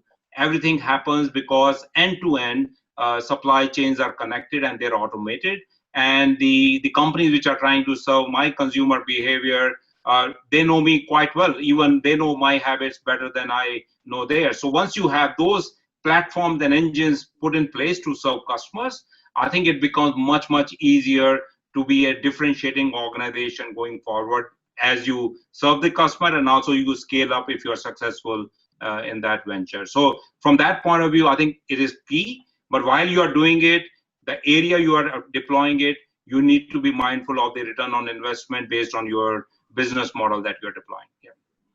Sanjeev, you make a very apt point about differentiation, right? It's not just about cost. Companies will compete on the basis of customer service and differentiation. And one of the differentiation points around which manufacturing companies in particular are being asked to be accountable is sustainability. And as our skies and the air has cleared post COVID-19 more so, and sustainability is gathering, the conversation around sustainability and circular economy is gathering a lot of speed. So instead of take, make, and junk, it is moving to a make and reuse and that kind of a circular economy model. But sustainability has always been associated with more time, more money, more effort. Can automation be an answer to this to this negative connotation around sustainability? Can it help the manufacturing industry address the sustainability concerns that brands are increasingly having? Sunil. So firstly, in my experience and in my view, sustainability doesn't have a negative connotation, at least in my experience, for the simple point of view that it really saves you a lot of cost if you are a much more progressive and much more focused sustainable organization. What is wrong by creating less wastage? What is wrong by kind of making sure that you're recycling the materials that happens, or whatever you consume in the plant? If you put the energy, you look into water, you look into the recycling of the waste, and you're looking into the kind of impact you make with the disposals that come out of your plant. If you put the cost equation together, the amount of effort and money that you spend, actually it pays you back. And then on top of it, of course, you feel good because you are a positive contributor to the environment by serving your customer rather than having a negative impact of it. So with respect to automation, again, and AI ML, as was the topic earlier, more you deploy it, more data comes to you, more visibility comes to the management in terms for which areas to look for extracting more productivity and more efficiency. So I think typically if you are not automated enough, you are really dependent on people's experience, people's own ideas, and your ability as a management to bring all that data and experience together to make a judgment. But with respect to automation, AI, ML, these patterns gives management very quick view and more repeatable review to tell you which are the areas to focus on to get more efficiency out of it. So in my view, whether you do it in the manufacturing area or you monitor the other elements on your dashboard about the sustainability factors, I think both of them have an equal positive effect. And whatever cost and effort that you pay, and if you are a reasonable scale organization, I think it gives you returns very quickly to the effort and the cost that is put into it, in my view, Daisy. Thanks, Sanjeev. Sunil, let me come to you. The manufacturing industry has had is also one of the supporting industries for a lot of small and medium businesses in the country. Almost 30% of India's GDP is SMBs, and SMBs, their partnership with the large manufacturing enterprises is very well known. So all of this conversation around Industry 4.0 and automation, is that equally applicable to small and medium businesses, or is it only for the big enterprises club? No, absolutely. If anything, it is even more applicable to small and medium enterprises. And I'll give you a simple example. This is something that we implemented. Everyone's talking about Industry 4.0 and the fact that it takes a lot of cost and a lot of capex, and there's a lot of money involved, and it's very complicated.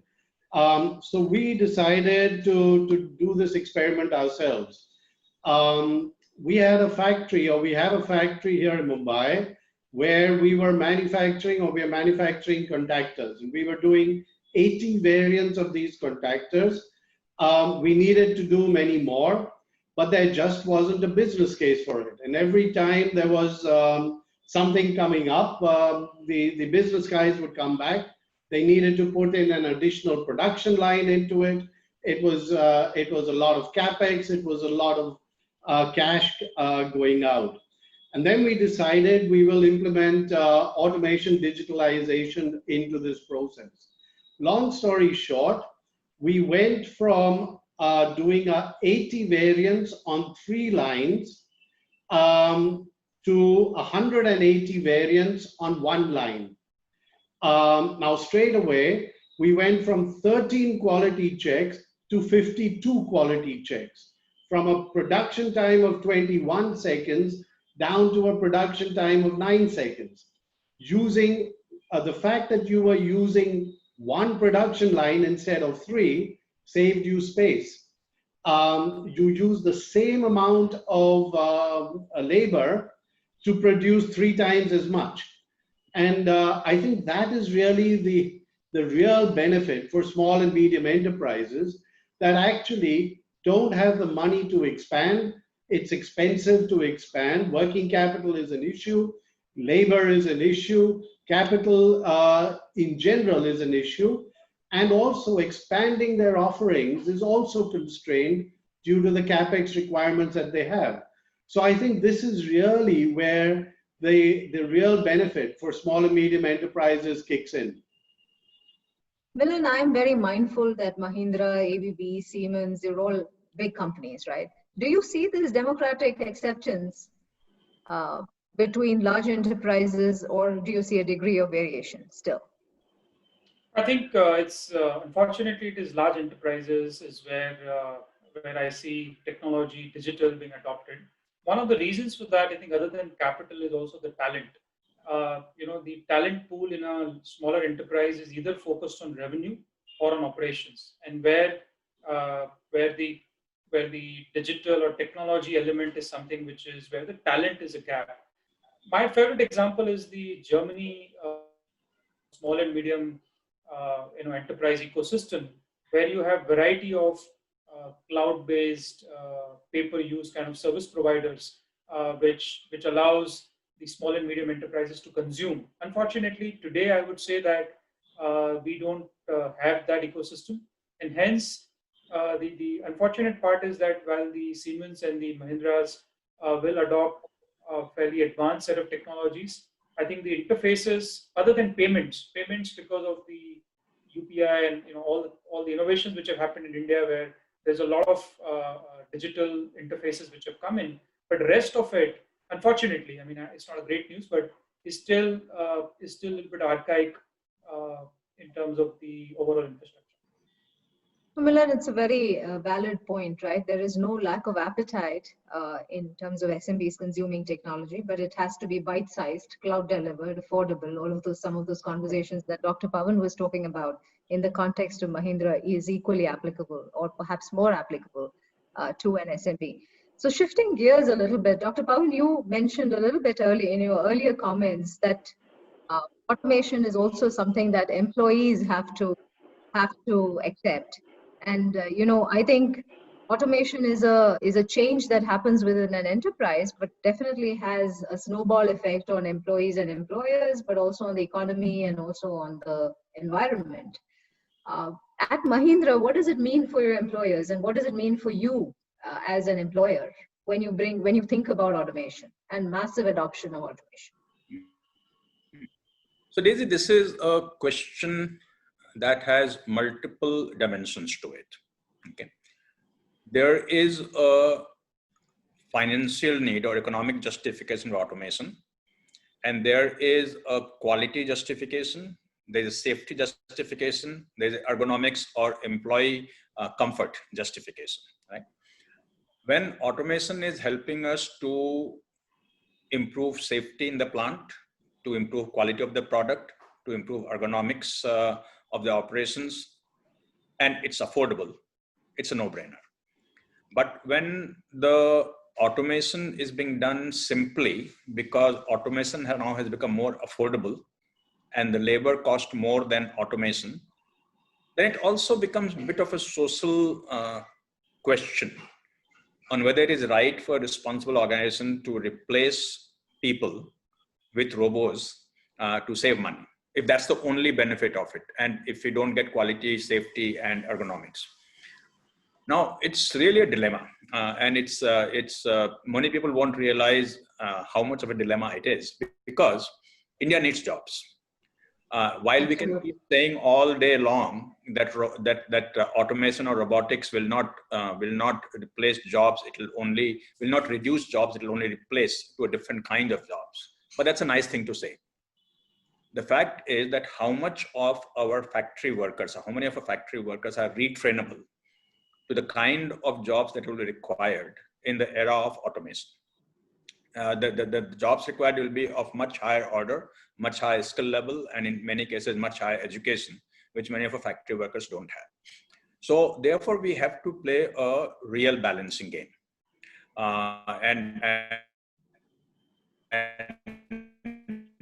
ensure that employment that is necessary. Now, an organization by itself cannot be doing things only because of social requirement, because then they become non-competitive.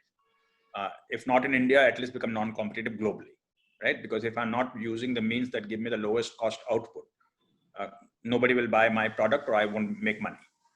So it's a very difficult thing to answer. Now, let me give an example. A few years ago, we deployed few Cobos in our plant to do sealing around the head gasket. Okay.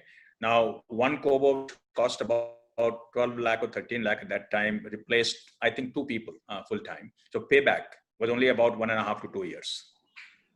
The question is, should we or should we not? Because we are displacing 2 people while we are putting this and that Cobo in. So I think it's a dilemma that we face, but we cannot be doing things that do not keep our company competitive. It has to be done. Otherwise a short-term sort of feel good, long-term we will lose out. So eventually we have to. So therefore the most important thing, Daisy, and this is something that the country or the nation has to be concerned about, that automation in a factory or Industry 4.0 in our business is unavoidable. It has to happen. If you don't do it, we will become non-competitive, and then either we will have a lot of import, no export, and our Indian manufacturing will suffer. So nobody can say that we should not do automation. That will be very short-sighted, very short-term view.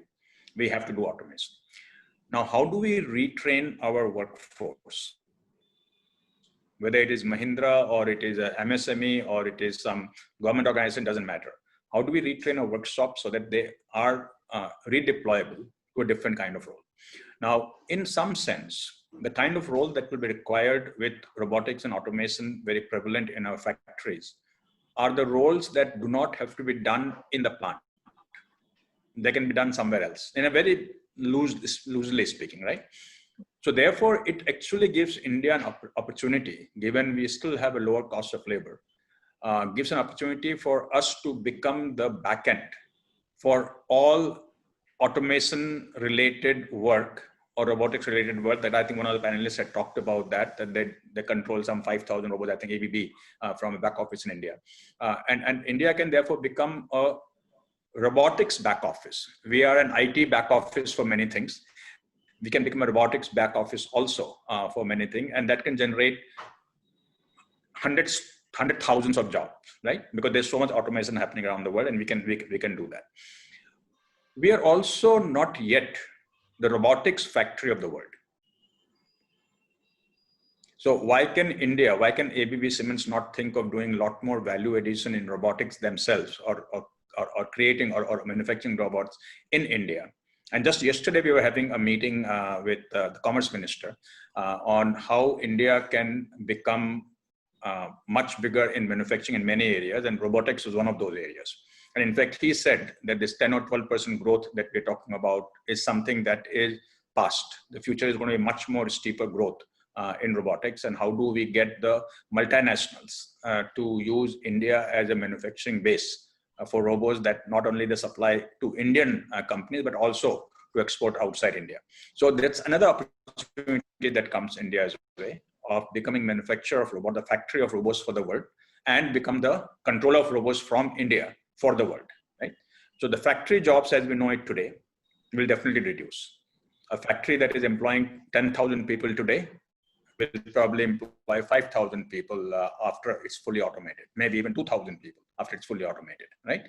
The density of robots in our automotive plant, for example, is about 1/4 of what you will see in Southeast Asia, about 1/8 of what you see in China. Forget about Germany and US. So once that happens, the factory employment will come down. Nobody can deny that. Nobody can deny that. But we have to create employment somewhere else, which can happen if we redeploy our people, reskill our people, and become the factory of the world for robots and robot controller.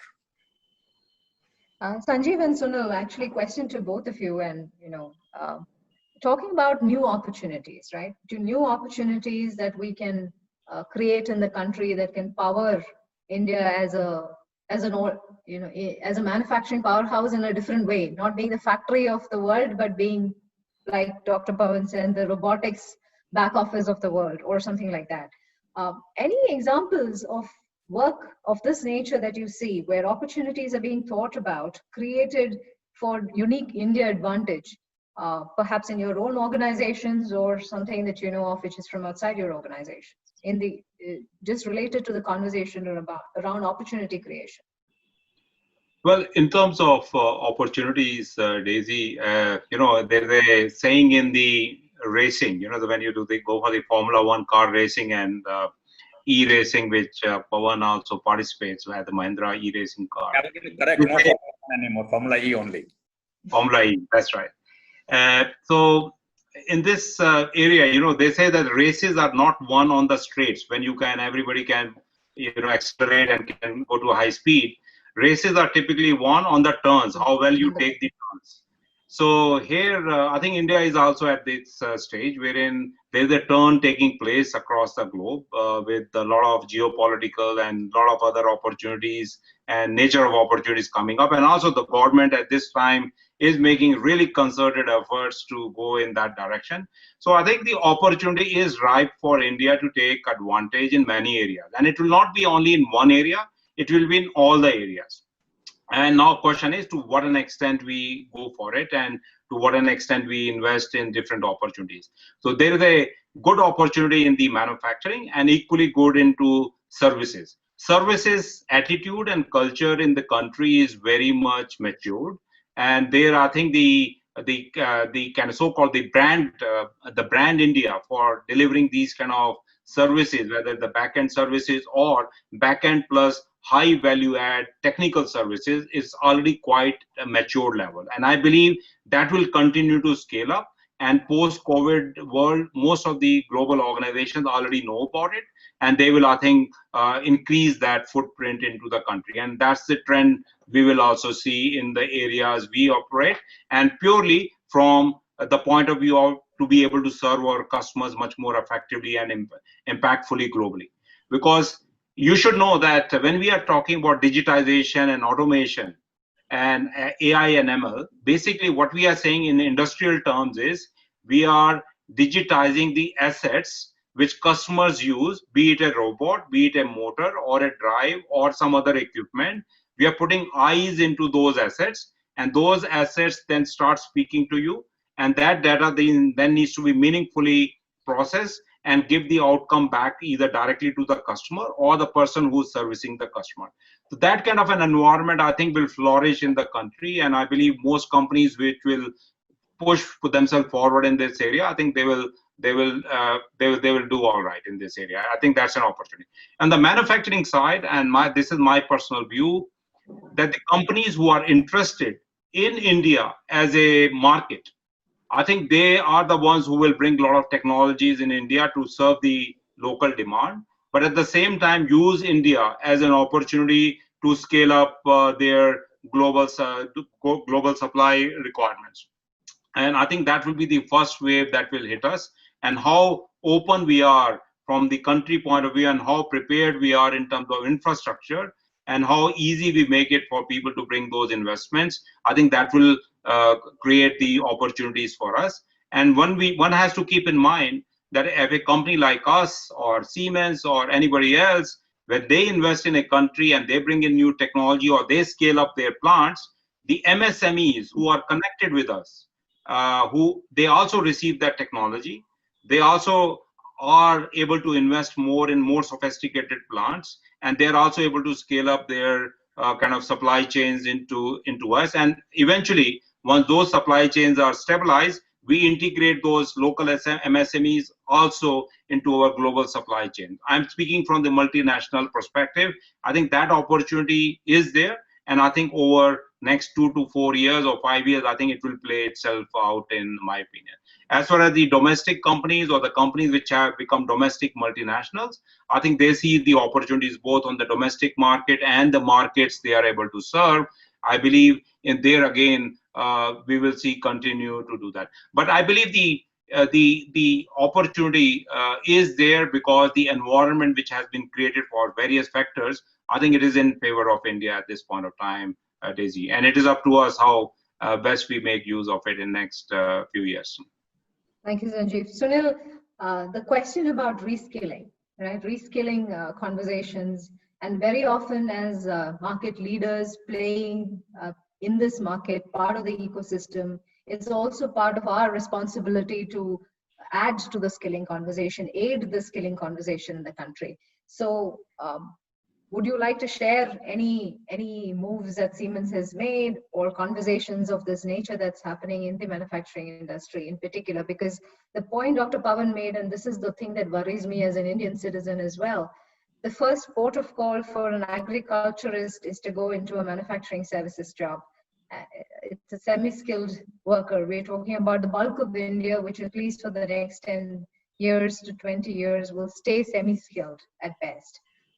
So, how do we ramp them, right? Any thoughts on that? Absolutely. I think skilling is going to be, you're going to have upskilling, you're going to have cross-skilling, skilling requirements, and you're going to have reskilling requirements. And all these three are going to be very critical if we have to move on this journey of automation, digitalization, indeed of productivity overall.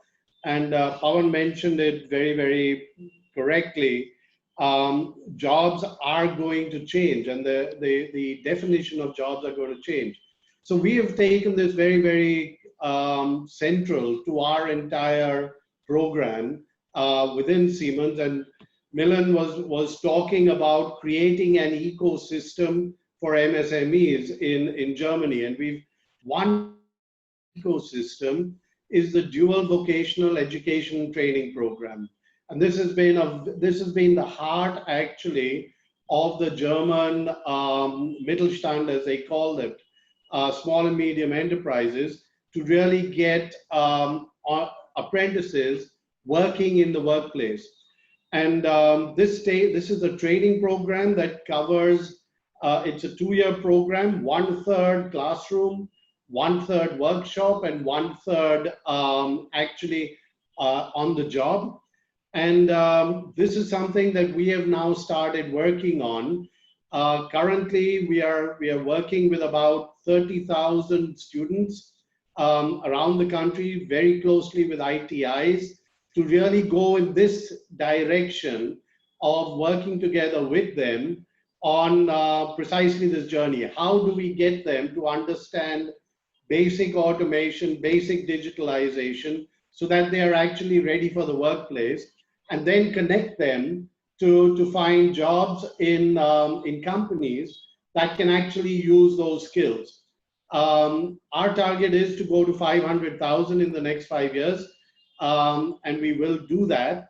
But this is going to be something that most companies are going to have to start looking at, is how do we reskill and upskill people, particularly as the definition of manufacturing changes from having an oil-slicked shop floor to having an absolutely computer-driven manufacturing process, very often with much fewer people in it. And then you do need people who can start operating all those machines and optimizing them, and who understand technology. So this is something that is critical. We are working with the National Skill Council as well at the national level to try and get this right through the country. But we are doing it in a small way ourselves. We will need many more companies to join us on this journey. Thank you, Sunil. Very mindful of time that we are an hour plus into this conversation. So my final question to all of you is, if you were to go back a year, would automation have helped you deal with COVID better than you've dealt with it? Okay, if I can start, Daisy.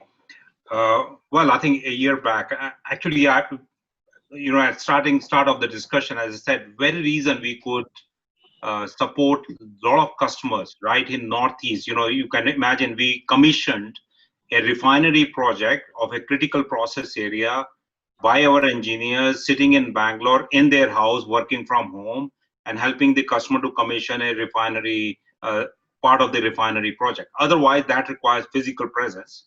So, very reason we had invested in remote service technologies, I think it has helped. If we were accelerated even if we had accelerated our programs to do even more, I think we would have been even in a better place. And I think that has accelerated in the last 6 months. So automation definitely is a key, and also the new technologies which are available, the infrastructure, the bandwidth which is available. It's just left to our imagination how we can serve customers better. So I think we'll continue to do much more in this area. Yes, I would agree with that to a large extent. I think it's the remote monitoring, remote commissioning is definitely an area where we have realized much more. More importantly, our customers have realized much more that there is a value in digitalization and all these new technologies there.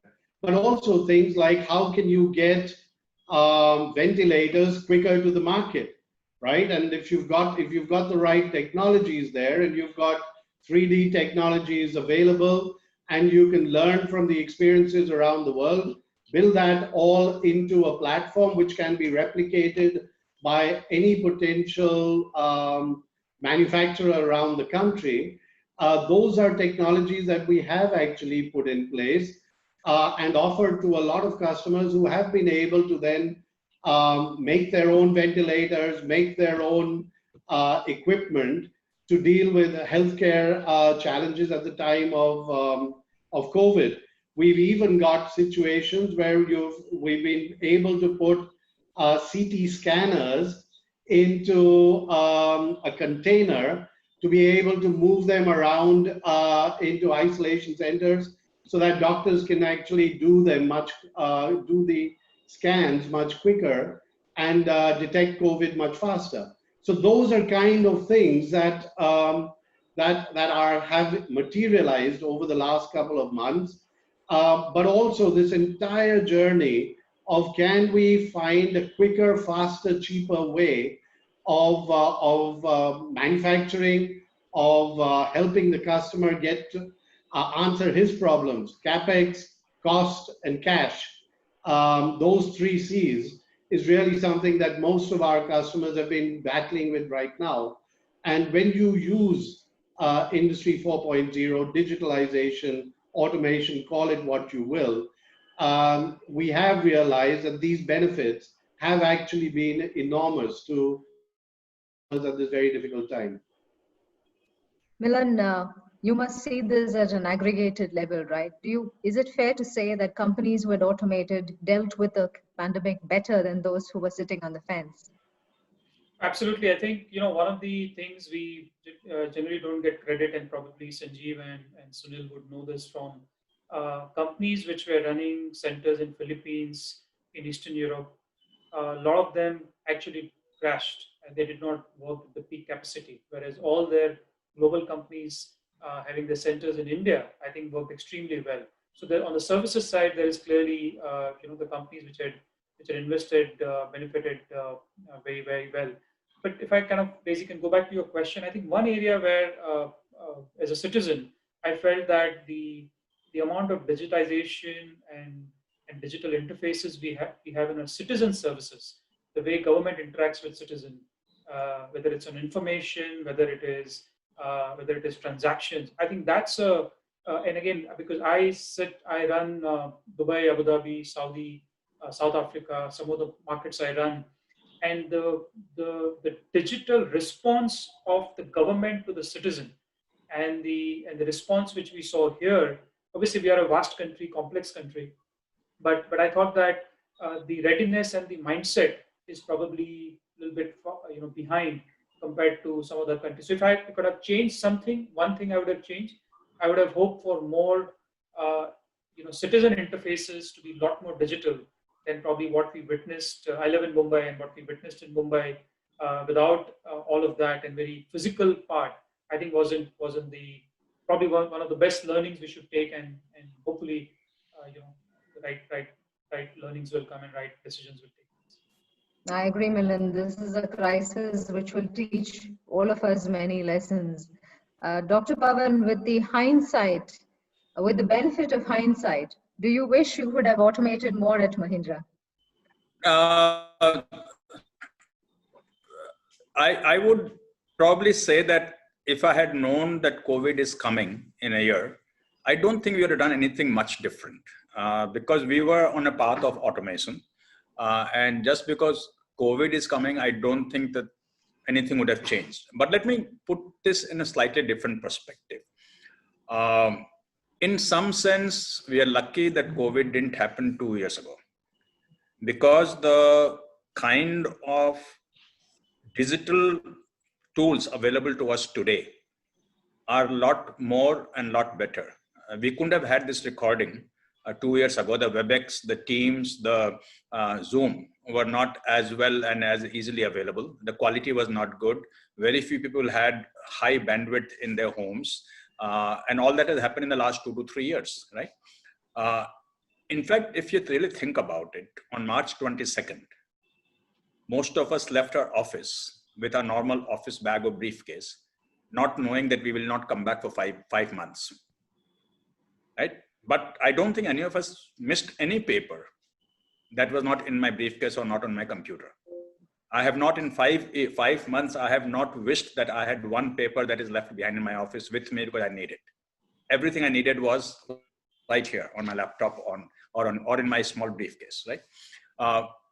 Without any preparation, without any forewarning, for companies as complex as Mahindra to be able to do their annual audit with all finance people, all auditors sitting at home is actually mind-boggling if you think about it. For our product development teams to develop a new tractor or vehicle sitting from their home and collaborate with their fellow team members without the physical access to anyone is actually mind-boggling. And if you had asked 6 months ago or 8 months ago, can this be done? We would have said, are you kidding? It's impossible, right? So without any forewarning, without any planning, without any, if we had known 1 year ago, we probably would have set some task forces, some teams, some committees to plan for COVID-19. They would have wasted a lot of time, a lot of effort, and I don't think you would be coping up with it any better than what we did, because I think we did very well as a country. The way the country is digitized, the way the government of India is digitized, you will, I mean, look, sometimes we don't really credit India for what it is. When I have to transfer money from one bank account to another bank account, the moment I press button, it says money is transferred. In USA, it takes 3 days. From the time I push the button, it says within the next 3 days, your money will be transferred. Does anyone ever give credit to India for how well we are digitized? We always think of ourselves as a backward country. So actually, I would say that we have coped with COVID-19 quite well. And we should never kind of shortchange our ability, our resilience that we have, our ability to face crisis that we have. We are very innovative. We find a way of doing things when our back is against the wall. And on that note, I would like to say that, yes, it's a crisis that we all are coping with, but let's just hope that we all come out wiser and better when we emerge out of this. I agree, Pavan. Dr. Pavan, actually at the height of the lockdown, the estimation was that the Indian economy was still operational 50%. And that is thanks to digital and automation. And of course, there are miles to go before I sleep, as the Robert Frost poem said, but we are We are definitely thinking about it, talking about it, and the conversation will continue. On that note, I want to thank all of you gentlemen for being very generous with your time, your perspectives, sharing your learnings on this group. We look forward to an accelerated adoption of digital and automation in Indian manufacturing and the possibilities of what that can do to boost India's productivity and market share in global manufacturing. And to the audience who's out there, thank you for your interest and your attention.